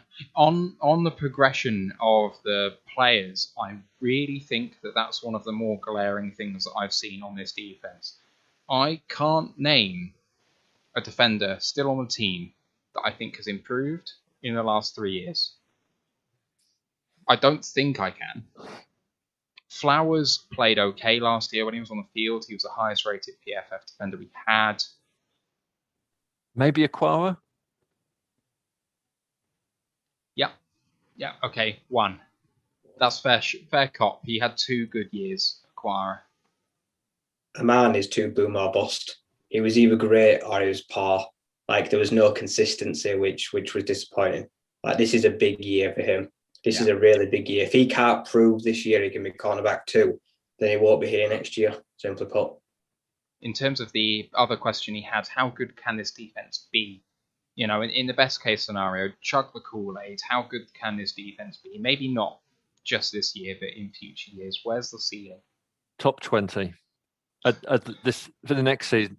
Top 20. I mean, if we're like the 18th best defense next season, I'll be celebrating that, because I still don't think we've got like a strong safety room, and I still think the corners, it's going to be like a learning experience. You know, we've got a lot of young players in that corner room. Yeah, I'm hoping that the front seven is going to make an impact, but if we're kind of like middle of the road, you know, I kind of be happy with that, because we've just always, I think we've been like in the bottom five for the last three seasons. Yeah, like I say, this defense doesn't need to be great. It doesn't even need to be good. It can be slightly better than average to mediocre, and that will be better than what we've had in the last few years. If they can just hold their own in games, that's all we need. I'd be happy with a top 22 defense this year. Next year, I'd be happy with a top 17 defense. I'd like to jump 3 or 4 places each year. Like that would be good for me. That would be trending in the right direction, and we know something's improving. Yeah, I mean, I'm going to chug the Kool-Aid properly. I don't care how bad. Well, the thing is, we've been saying about Goff, and earlier on it was like, look at his 2017 tape, and you know, maybe we can recapture that. Well, for me, I'm not going to care about the defenses which have come before. I've always preached that it's the scheme which has been holding these players back. But I think that these players are actually a lot better than we've been led to believe. I really genuinely think that. If the scheme is conductive to actually helping these guys, if the coaches decide that they're going to help progress these players and the players buy into what's happening, I really think, you know, I'm not talking top 5, I'm not that mad, but I think the sky's the limit for these guys, at least at the latter half of this year after they've had some experience. What happens if Akuda starts playing like the number 3 overall pick and we've got a lockdown corner? Or maybe not a lockdown corner, but someone that gives a quarterback just a little bit of pause before he throws that way. What happens when Flowers on a passing down comes into that defensive end role and starts rushing the passer productively from the interior with Julian Aquara on the side of him? You know, there's just little improvements everywhere could add up to something absolutely massive on this team. Blue and Silver has replied to us and said he says he can see them jumping to top 16 if they develop a pass rush. He doesn't see that anyone could run on us. If I'm going to be realistic now, I think that considering how bad our rush defense has been in previous years, I want to see it first. The guys that we've got are good run defenders, but they're raw rookies. So, you know, I believe in Mac and I believe in Onzarike, but I'm going to give him a few games to come up to speed first. All right. Let's move on to our second to last guy, and it's Todd Wash, the defensive line coach. He actually had some proper revelations, and he was a really engaging guy. You can tell that he, again, was in front of the mic last year as defensive coordinator of the Jags. He said, 3-4 is our base defense. Number 1 revelation. Flowers is going to be our outside linebacker in base. Second revelation right out the gate.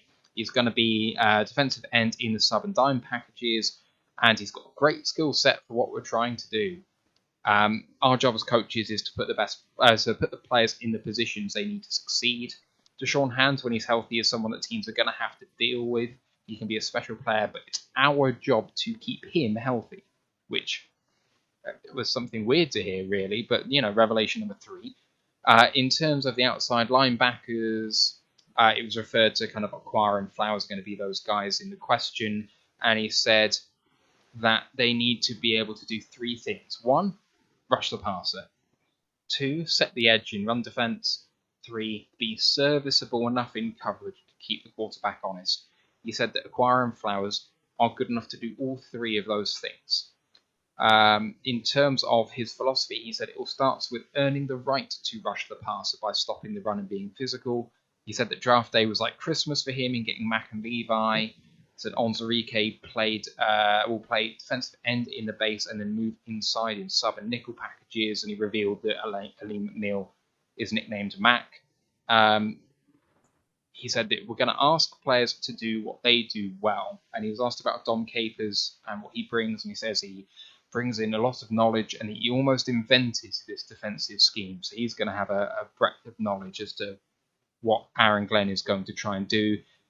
He said that Dom helps with the player profiling, and it's absolutely priceless that he's on this defensive staff. Really impressive guy. Charismatic. I do question how much more coach speak perhaps we heard from him than some of the others. I felt like he was very polished.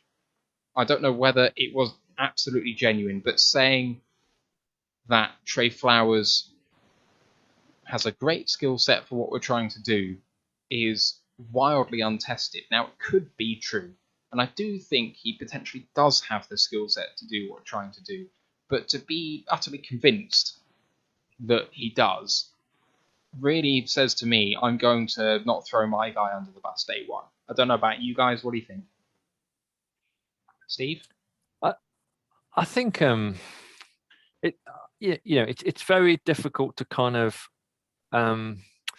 judge how constrained the defense were last year in terms of, there were just times when they just didn't seem to be trying to get a sack. So I guess the question is, if the defensive line, if the front seven and, are kind of let off the leash this season, what are they capable of? How's the new formation going to change? I do worry in terms of pass rush. Although on paper it looks like we've got some real potential, they're all still so young and so raw. And then you look at the linebacker core, and that the linebackers and the safeties for me are probably the two most worrying sort of issues surrounding the defense. But I think he's saying all the right things, and someone like Flowers could absolutely have a comeback season. Let's see how they play, but they absolutely need to be more aggressive. And I can't imagine a team with Dan Campbell as head coach are going to be less aggressive than we've seen in the last 3 years. I agree. Like you say, I suppose, like you say, it is very much coach speak, because up until now, we've never seen Flowers at linebacker. I know he played the jack back at Patriots, but we've used him primarily as a defensive end, as an edge. And Aquara was the healthy scratch all year, so we didn't get to see him. So right now, we can only go off what we're being told. If they're the two outside linebackers and they're going to help, like I say, if they're going to have to help set the edge and play against the run, then that so be it, like I say. But I do notice he said that the draft was like was it like Christmas Day? He was so happy to get McNeil and Levi, because he's noticed that for many years, interior pressure has really been a struggle. Like I say, because we had Danny Shelton, but he didn't offer any pressure. He was just a black hole. He was there to swallow up any running back, not try get in the backfield. Now we're bringing in some younger, more athletic guys, so we don't have to try and battle it out. We're going to try beat the center of the offensive tackles. So for me, I'm glad we're moving to a 3-4. I don't know what it's going to be like with the personnel until we see it. So right now we're being told all these things and we're trying to imagine it in our minds. But as Steve said, it can't be much worse pass rush wise in any years, because we know we're going to be very aggressive. We've been told by at least 3 people now. Getting to the quarterback is going to key. The one thing I don't want to see is I don't want to see Aquara now he's been paid. I don't want to see him go down a gear. A lot of players do that. So I'm hoping he's going to keep up that intensity, try to get those double-digit sacks. And yeah, let's see if we can take the pressure off the linebackers covering by getting to the quarterback.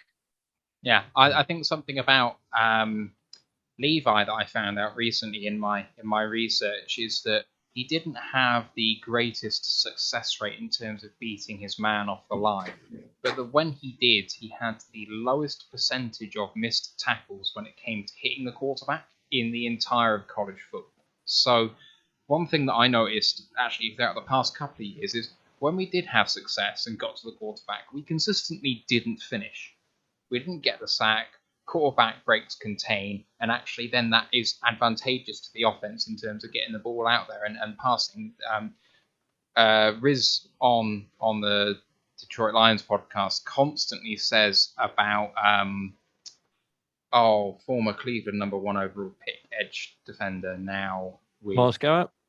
No, the other one. Now with a different team, with the Titans. No, was with Seattle. Jadeveon Clowney. Jadeveon Clowney. Mm-hmm. Yeah. So consistently says about Clowney that he's not worth the paper that the contract is written on, because he's someone who has terrific rate at kind of creating pressure, but not finishing. And actually, when the quarterback breaks contain, it's a worse situation for the defense than not winning your battle.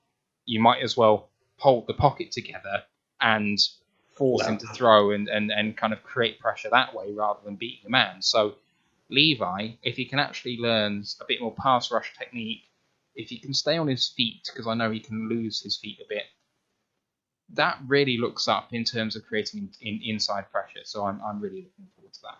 I mean, if you look at the Pittsburgh Steelers, over the last few years, their 3-4 defense has been like probably the most effective in the whole AFC, and the Ravens use 3-4 as well. So, when you get it right, it's a scheme that works. Especially with the amount of quarterbacks we're playing this year that have, I'll say, dual threat. If we get in the backfield and we don't finish off against the likes of Lamar Jackson and Kyler Murray, like that's going to play right into their hands. They're just going to take off, scream out of pocket. They're going to get a receiver to come back to them, and they'll just pick us off. So if we're going to go, we need to go, and we need to get there, simply put. Yeah, and if you look at the stats for last year, I think we were worst for yards per play. I think it was 6.3 yards we conceded per play. And I think that's an instant win for us, because the defense, the new defensive line, they're not going to be running at us for 6.3 with McNeil and Onwuzurike. Absolutely no chance. But I think the takeaways, I think we were second worst behind the Texans for takeaways last season. And, how many times have we sat watching the team and we've got a really slender lead, but our defense is on the field and we're just screaming at the TV, make a play, someone make a play. Yeah, that's what we're going to see. It's a schematic problem, isn't it? We've been so used to seeing Patricia rush 3, but in this defense, you've got to rush 5 pretty much every play. And a 3-4 defense is actually a 5-2 defense, really, because your outside linebackers are going to be rushing in most plays. But it's not necessarily true. So Blue and Silver's just commented with his starting 7, which is Levi, McNeil, Brockers, Flowers, Barnes, Collins, and Romeo Okwara. And I can already see, the 3 down linemen rushing, and then one of Flowers, Barnes, and Okwara hanging back, and the other 2 rushing, because we all know what Barnes can do from college. He is a fantastic player off the edge. So the fact that he can come in and do that at an elite level, and you drop one of Flowers or Okwara, or rush 6, like the fact that we're actually going to be rushing the passer with as many men as you normally have on an offensive line, means that there's going to be less double teaming on some of the better pass rushes. Let's not forget that Romeo Okwara got the number of sacks he did last year in his bumper deal, being the only productive guy on that defensive line. Like, he was the only guy that people had to worry about on the O-line, and he still worked. What happens when they have other players to worry about? I cannot wait for it.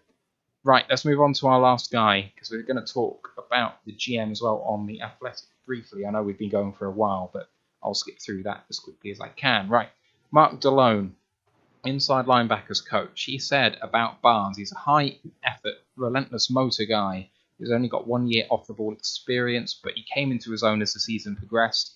In terms of where he has room for growth, he thinks it's in his vision and repetition, but he feels good about where Barnes is right now. One thing that was surprising, I think, to everyone is he said about Jelani Tavai that he has been very impressive so far and in really good shape.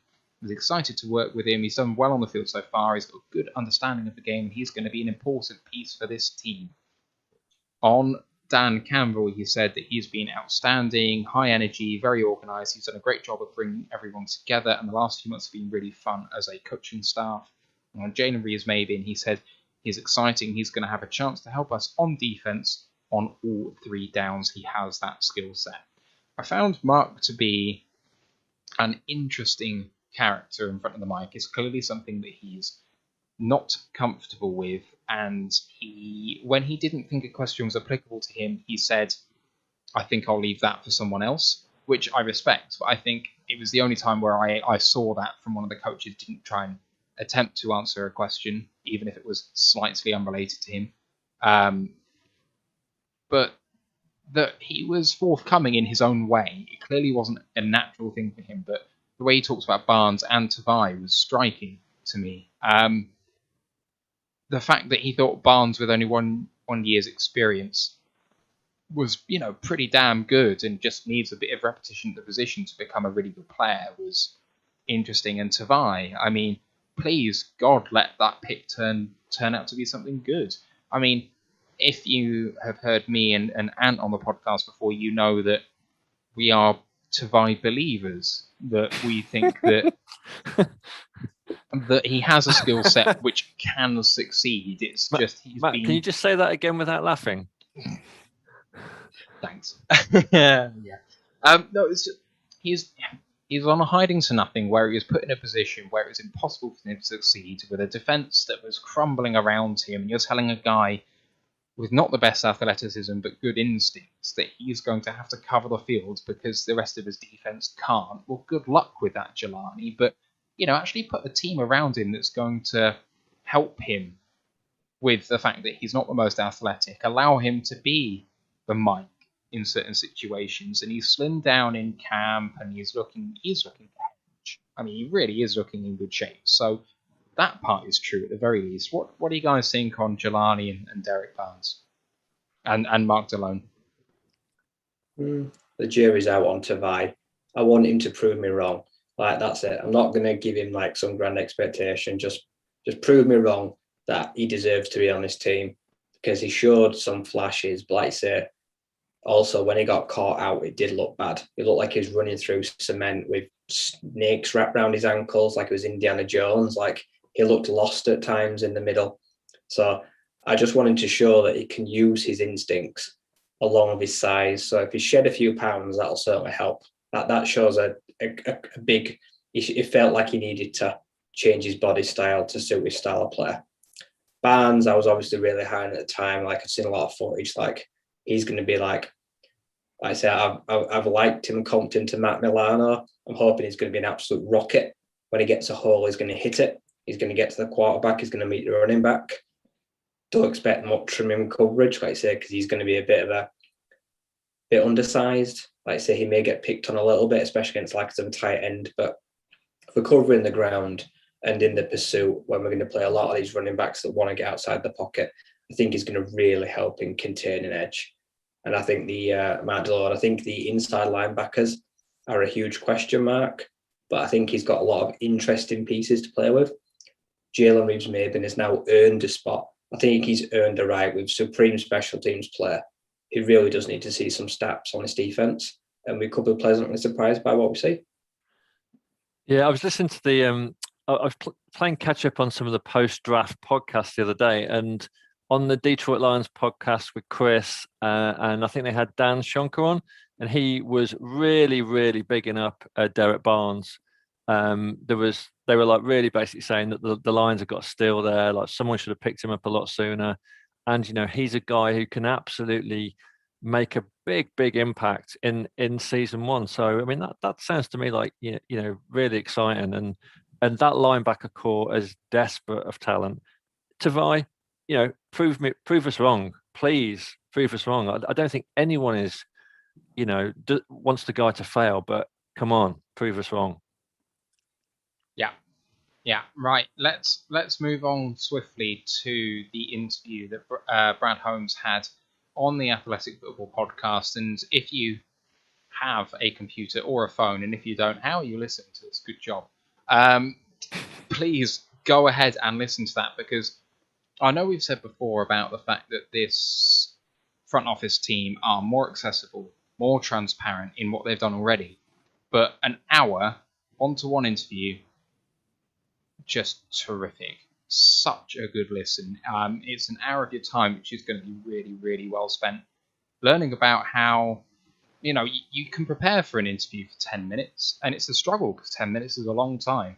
But an hour, it's got to come from your heart. You got to believe what you're saying, and you're going to be making it up as you go along. So if you don't make a mistake, good job. And he just came across so well. So go ahead and listen to that on all the podcast providers, or go to theathletic.com. It's well worth it and free. I know you have to sub to The Athletic to read the articles, but you can listen to the podcast for free. So go and do that. I'm going to skip through a couple of things that The Athletic have picked out, and I'm just going to pick and choose what I think looks good. So he was asked straight up to start with, was there priorities to do with the roster in terms of what they want to turn over, what they want to add, that sort of thing. And the first quote he had, straight out the gate, yeah, well, let's be honest, we had a lot of areas of work we had to do. And you're like, no shit.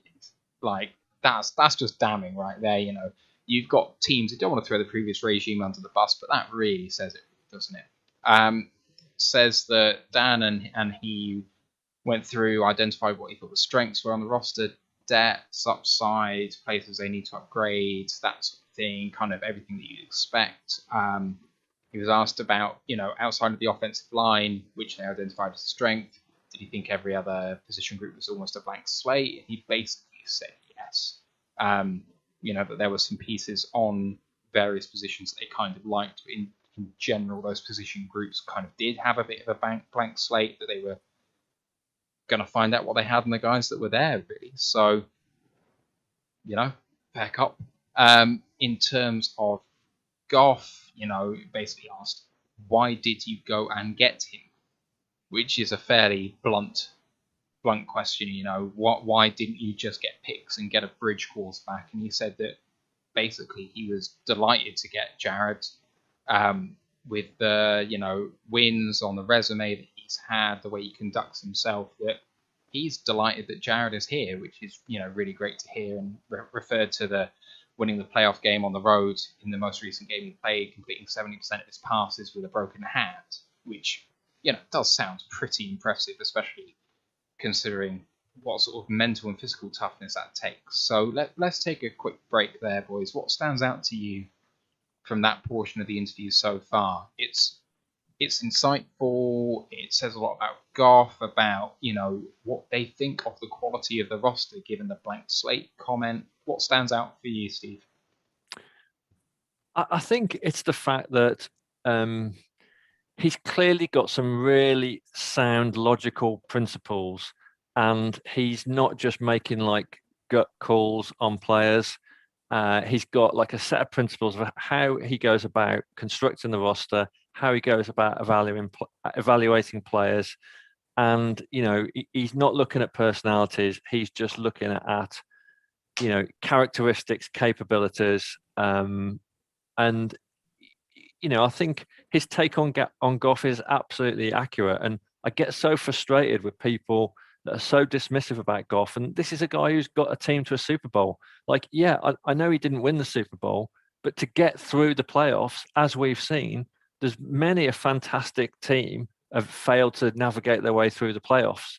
And you cannot get through the playoffs if your quarterback is absolutely mince. And, I think he's got a really good take on Goff and building the roster. And that's what we want. We don't want people that are going to be bound by egos and bound by, the fact that they are obsessed with trying to create a certain ethos, like, the Midwest Patriots and all that kind of stuff. Holmes is just trying to do it the right way, and I massively respect that. What about you, Ryan? The first thing I appreciate is his dry, brutal honesty. Like he just says it as it is. He said, like you said, this roster needs a hell of a lot of work. Outside the offensive line, there are areas, like say, everywhere can be strengthened. He doesn't have any favourite positions, don't have any favourite players. Like, he isn't going to be one of those people that's going to gush over guys. He just wants people here that are hard workers, not big personalities. He doesn't want anyone that's bringing in like some cocky stuff. He don't want anyone that's brash. And I like the fact that he's probably considering Dan Campbell in every decision he makes, even stuff that's above his pay grade. I expect that he's going to at least hear him out on some things. it's going to be a real partnership. Like, he isn't going this alone. He isn't taking the whole world on his shoulders. He's going to reach out and help spread the load where needs be. So I think it's a very sensible approach. It's going to take longer than maybe we think, but I think in the long run, that will actually benefit us more. Yeah, complete agreement of that. Right, let's move on to the second third of the interview. So he was asked about Michael Brockers, about going out and getting a stabilising veteran presence, about trying to thread the needle between committing themselves to a current version of the roster or, having a stabilising veteran presence, about, getting fresh bodies who are going to be there through the rebuilding on to success, hopefully. And Holmes agreed. He said, that you do have to balance it, but free agency this year with the cap falling meant there was a lot of one-year deals signed, so they're going to be quite... there's going to be a lot of flexibility in terms of who's going to be here after next year. But he went on to say, we haven't just got bridge guys. All of the guys that are here are guys they like, guys that can perform and contribute. He especially mentioned Goff, Brockers, both the Williamses, Perryman, Quentin Dunbar, lots of people that he thinks that can perform in just this 1 year and hopefully can perform for years to come, potentially.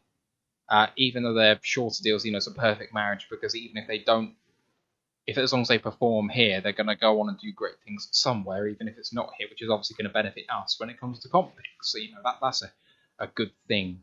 In terms of the one guy that didn't get a short-term deal is Romeo Okwara. And, why did you end up paying him? What did you identify in him? And why are you committing resources at this point in the rebuilding process to this guy? And Holmes came back and said it wasn't a difficult decision, that they wanted to re-sign him, but it was always about how they were going to make it work. He did identify that it was a decision as to whether they could afford to franchise Golladay and re-sign Okwara, and clearly they made a decision on that point. It's the first time publicly he's acknowledged that that was a trade-off that they were perhaps considering. About Romeo, that he's got all the intangibles he wants, plays hard, plays the right way, tough and smart. The way that the personnel and coaching staff kind of always were pulling for him before the decision was made. Let's go for one more. So he's talking about Penne and how much knowledge he had of him in the off-season, whether he was on the radar in LA because they haven't had a first-round pick in the last 5 years or whatever, 6 years. And Holmes said, yeah, he had heard of him. And I thought it was an odd question, because you don't know a guy's going to be a first-round pick until the draft, right? You can kind of work out roughly where they're going to be, but early on in the process, you're not going to come out and see a true freshman and go after a few snaps. That's a first-round guy. I mean, maybe you do, but it's extremely rare. So I was a bit confused by the question. But anyway, he said he first heard of Penne through the 2019 season, that people have been watching Oregon and kind of just saying, look at that guy, and looking at him and saying, wow, he looks good, and then the opt-out happens, and kind of one of his guys, when he was at the Rams, was saying, Brad, I'm telling you, this guy's someone you've got to take another look at, and the skill set he has is something that they haven't seen for a very long time at the position. So that's really encouraging. Let's have a look at the last few questions that we've just had then. So we've talked about Penne, we've talked about Okwara, we've talked about the 1 year guys, Brockers, Williams, Perryman, Dunbar, and how they can all contribute as a kind of good marriage. What do you think on Holmes, of how he thinks about those things? I think just starting on Okwara, I think this is all about draft strategy. So I think what they've done is they've looked at Okwara, they've looked at his skill set, they've looked at his athletic ability, and I think that's what they really like about him. And they've realised that for a premium position like pass rush, that if they let Okwara go, inevitably they are going to have to spend next year's first-round draft pick on a pass rusher. And I don't know, maybe they've looked at the class and maybe they didn't particularly fancy it. I'm sure they've already started to look ahead. So I think this is very much about draft strategy, and they've gone, right, okay, next season we need to draft, I don't know, maybe it's a wide receiver, maybe it's maybe it's like a linebacker. I don't know, but I think they've already have got a good idea of who next year's first round picks will be, and they don't want to spend it on a defensive end when they think they've got someone that's probably as good, if not better, than the current the draft class for 2022. And I think Holmes is very much like maps out that strategy probably 2 years in advance. And that's why I think that Aquara's got the nod. And I think they've looked at Golladay, they've looked at his injury history, they've looked at his age, they've looked at the availability of wide receivers, and they've made that like decision. And that's how it's turned out. Ryan? I think for me personally, Michael Brockers was probably the best addition we've made so far. I think that's because he was very underrated. Like, for some reason, Aaron Donald, we know everyone gushes over and gets a lot of the plaudits, but without that interior help, like you say, I wonder how less his numbers would have been without Brockers. Brockers has like had I think it's Samson, Ebukam, Floyd, Aaron Donald. Like, there's a reason that he's been there as the mainstay while all these players have alternated around him and they've all found success. Like, he's a good guy to have in the room around younger guys. Like, the guys we've got here now, we're going to learn off him so well. And he will be here probably for the entirety of the rebuild. I could see him being a 3-4 year guy. Like, he ain't going to jump ship because there's no need to. He knows he's got a job here, that he's got some guys that need him more than he needs them. But like I say, he's going to be comfortable. I think he'll settle in pretty well. So for me, that is probably someone that's going to really come out of this cheap off season. And I think Quinton Dunbar could actually make himself a lot of money here if he has a good bounce back year this year. Like you say, I expect him to get a nice healthy, maybe 2-year extension or a year extension next year. It's very plausible that he's going to have a good comeback year and see a lot of those snaps and quite possibly become the linchpin and turnover machine we need in that secondary. Yeah, I completely agree. Dunbar, I think, is someone who he could really take the CB1 mantle on. I definitely could see that. He's had the pedigree. He did it at Washington, down year in Seattle, but, off-field issues that he had, which were completely not his fault. I don't know how, he was caught up in what happened, but he definitely wasn't his fault, and it must have affected him in COVID as well. So I think he's going to come in here and perform from day one. I'm really looking forward to seeing him. All right, going back to the interview, there was another question on Penne. So he was asked, you rarely see guys that are not only explosive, but they're nimble and have balance and everything else. Understand why you get entranced by that. There's lots of love. But what were Penne's question marks? Things that you were like, I'm not sure about that. And I don't think that actually Brad particularly answered this question. He talked about him being young, but then went on to say if you have a look at his intangibles and his character and him coming from a football family and his dad being a coach and how coachable he is, that he's going to be absolutely fantastic. So he kind of did something that you kind of do in an interview where you kind of identify a strength when you're also identifying a weakness. It's like, okay, fair enough then. He was asked about, did you consider going in a different direction with pick number 7 because you were already strong on the offensive line? And he said, well, at the Rams, on the defensive line, we had loads of good guys. And then we picked another one, and another one, and another one. And just kind of, you made it a strength of your team for years and years to come, that you had rotation there that you could have with players moving on, but other elite prospects already there to come in. And that, how can we add this guy to an offensive line and make our strength even stronger? And is that going to help the quarterback we've just brought in and the running back room, which is potentially one of the best rooms we have already? So it just made sense to him to go in that direction. In terms of whether, because it's his first season and because they're picking a 7, which is quite high, was it particularly important to kind of nail the first pick, which is a bit like tossing a ball up for a batter at bat in baseball. Just hit the damn thing, you know.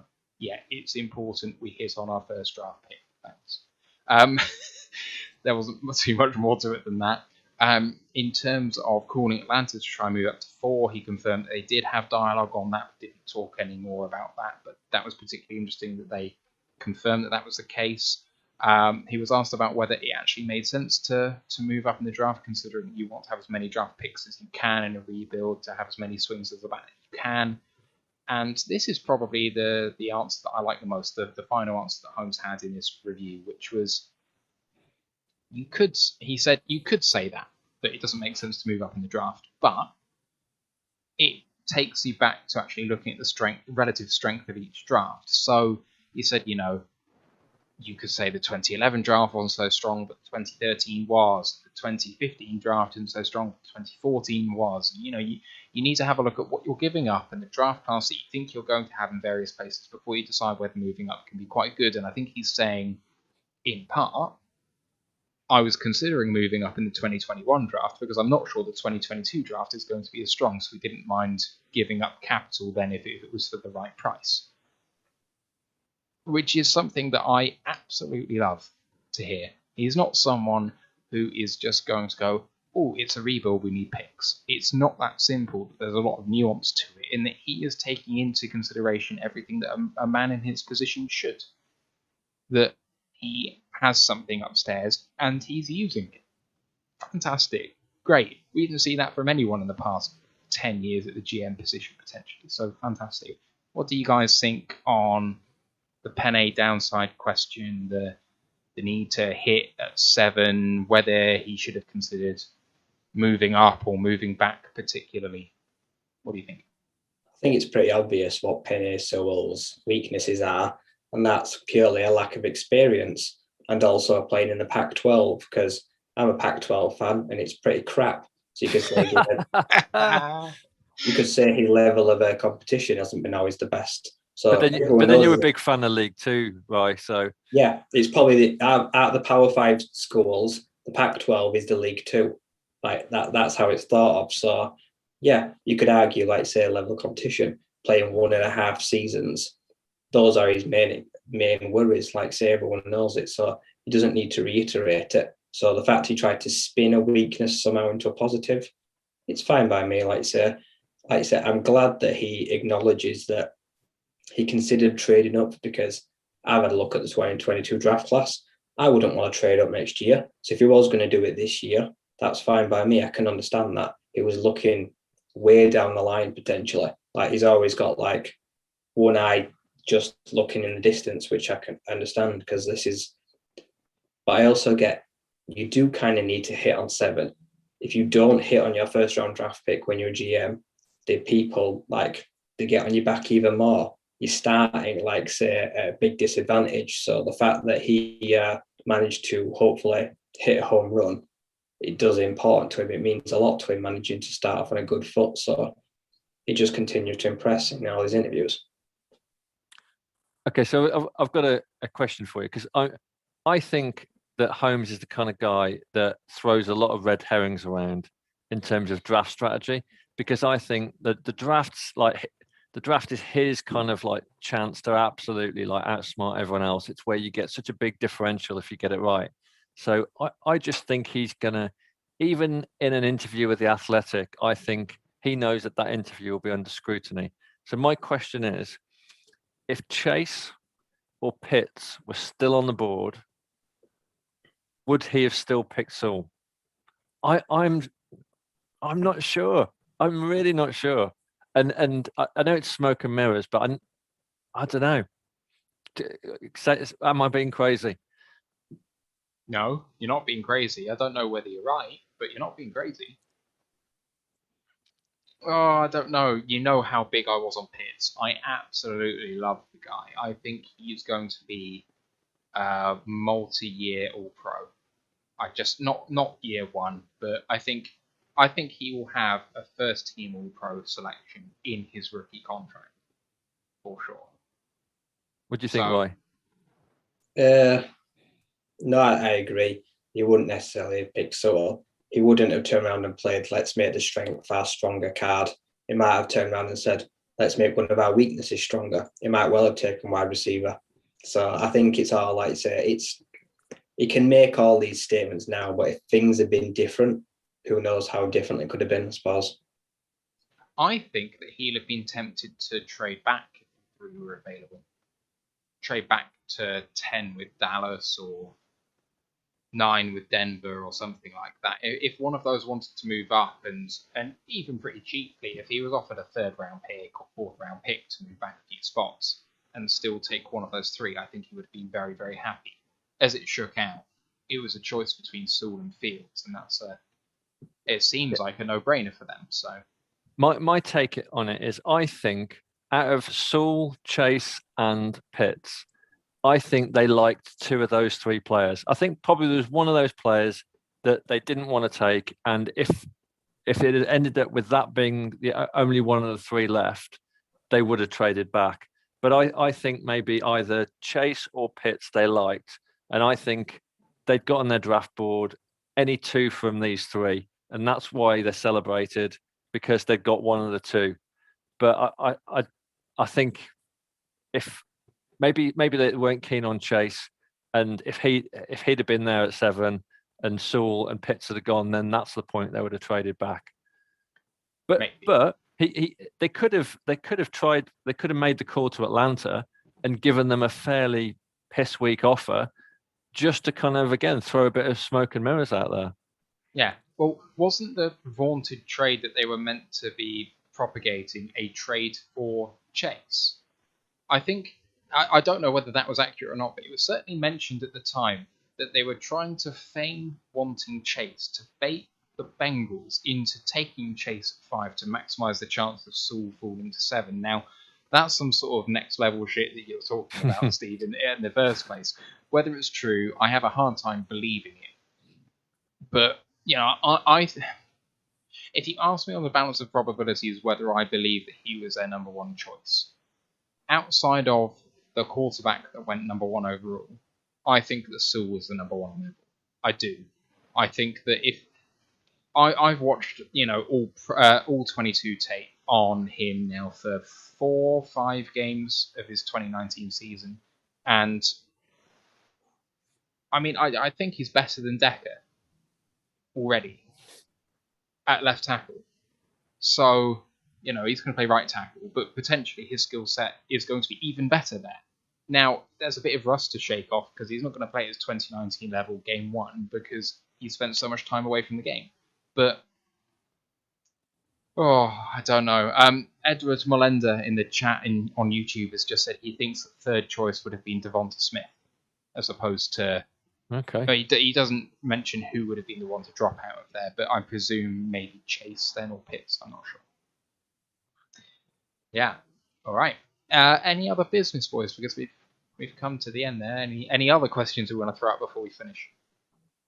Have we got time for a quick laugh at the Packers? There's always time for a laugh at the Packers. Go for it. Well, I mean, I saw so Rogers, did anyone see the interview that there's like a 30-second like bit that's floating around social media of him being interviewed on camera and talking about the character at Green Bay, and it's not about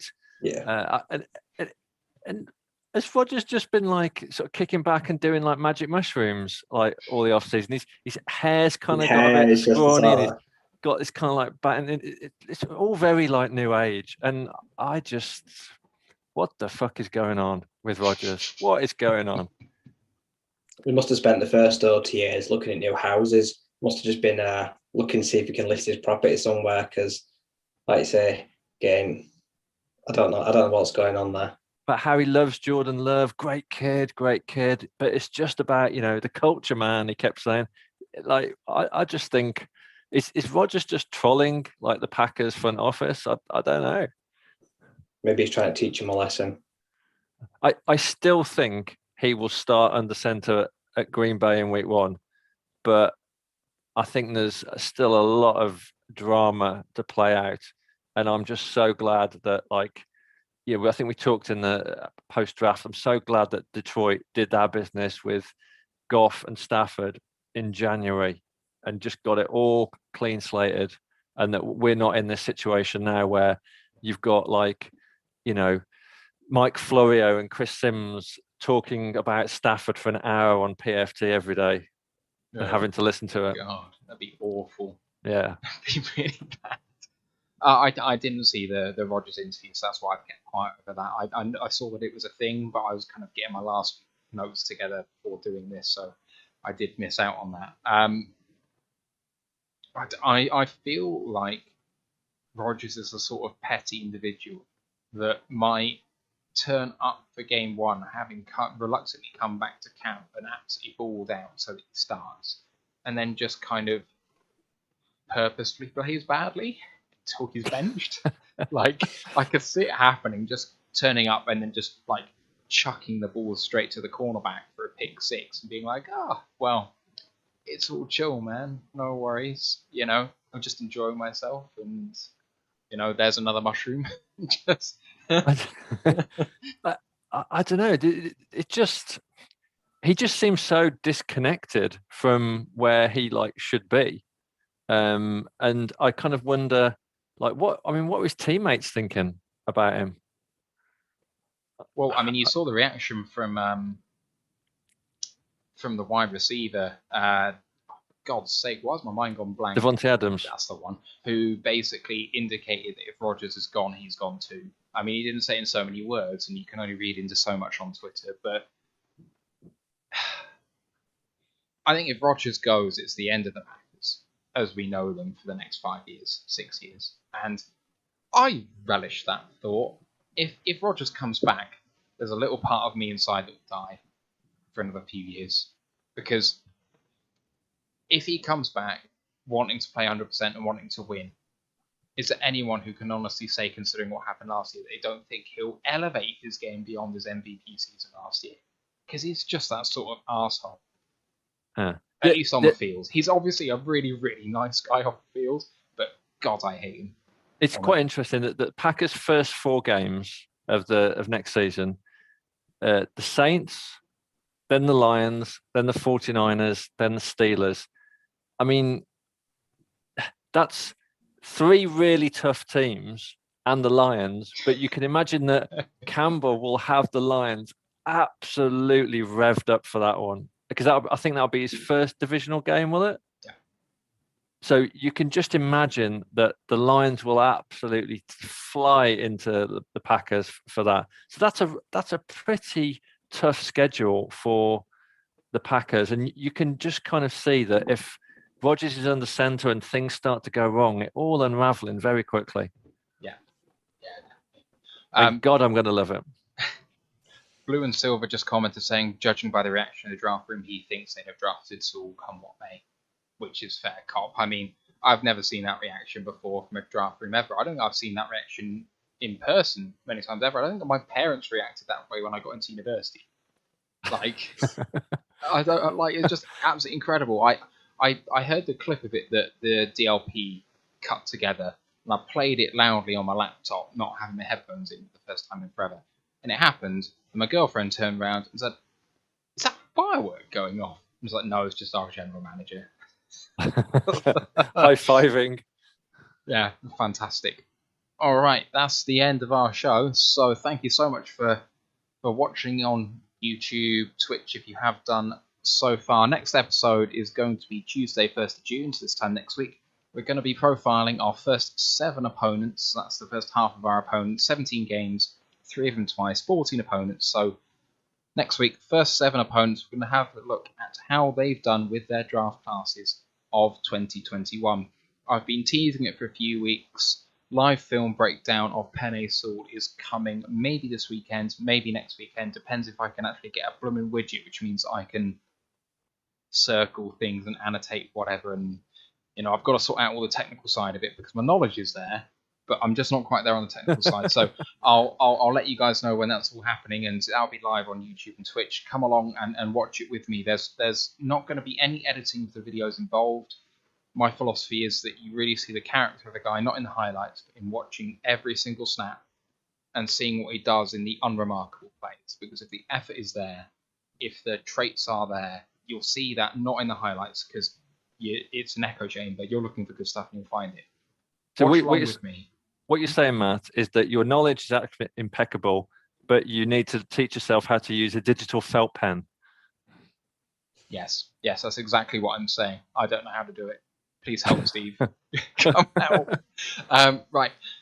So that's coming up. I'm going to try and do that for all of our draftees. Obviously, it's 2.5 months into our first pre-season game, so it might be a slow burn, but we're going to do it. Please help us out on our socials. We would really, really appreciate that. So if you're watching on YouTube right now, if you can hit that like button, we'd really appreciate it. Subscribe to us. If you're listening on the podcast as well, if you can hit that like button on YouTube for us, that'd be awesome too. It's Royal Lions UK, and that's the name of the Facebook page too. The Facebook group is Detroit Lions Fans UK One Pride Worldwide. On Twitch, it's ROTL_UK, and it's the same on Twitter too. Instagram's ROTL.UK. We have got in-depth profiles, bios, and analysis on the draftees coming. That's going to be on royallionsuk.com. Don't forget to subscribe and rate us 5 stars on Apple Podcasts. Really appreciate that. And if you've got any questions or comments on there, we'll be sure to get to them too. Just remains for me to thank my co-host Steve and Ryan. I'm Matthew Turner. We'll see you next week on the Royal Lions UK podcast. Let's go Lions. One pride. One pride. One pride.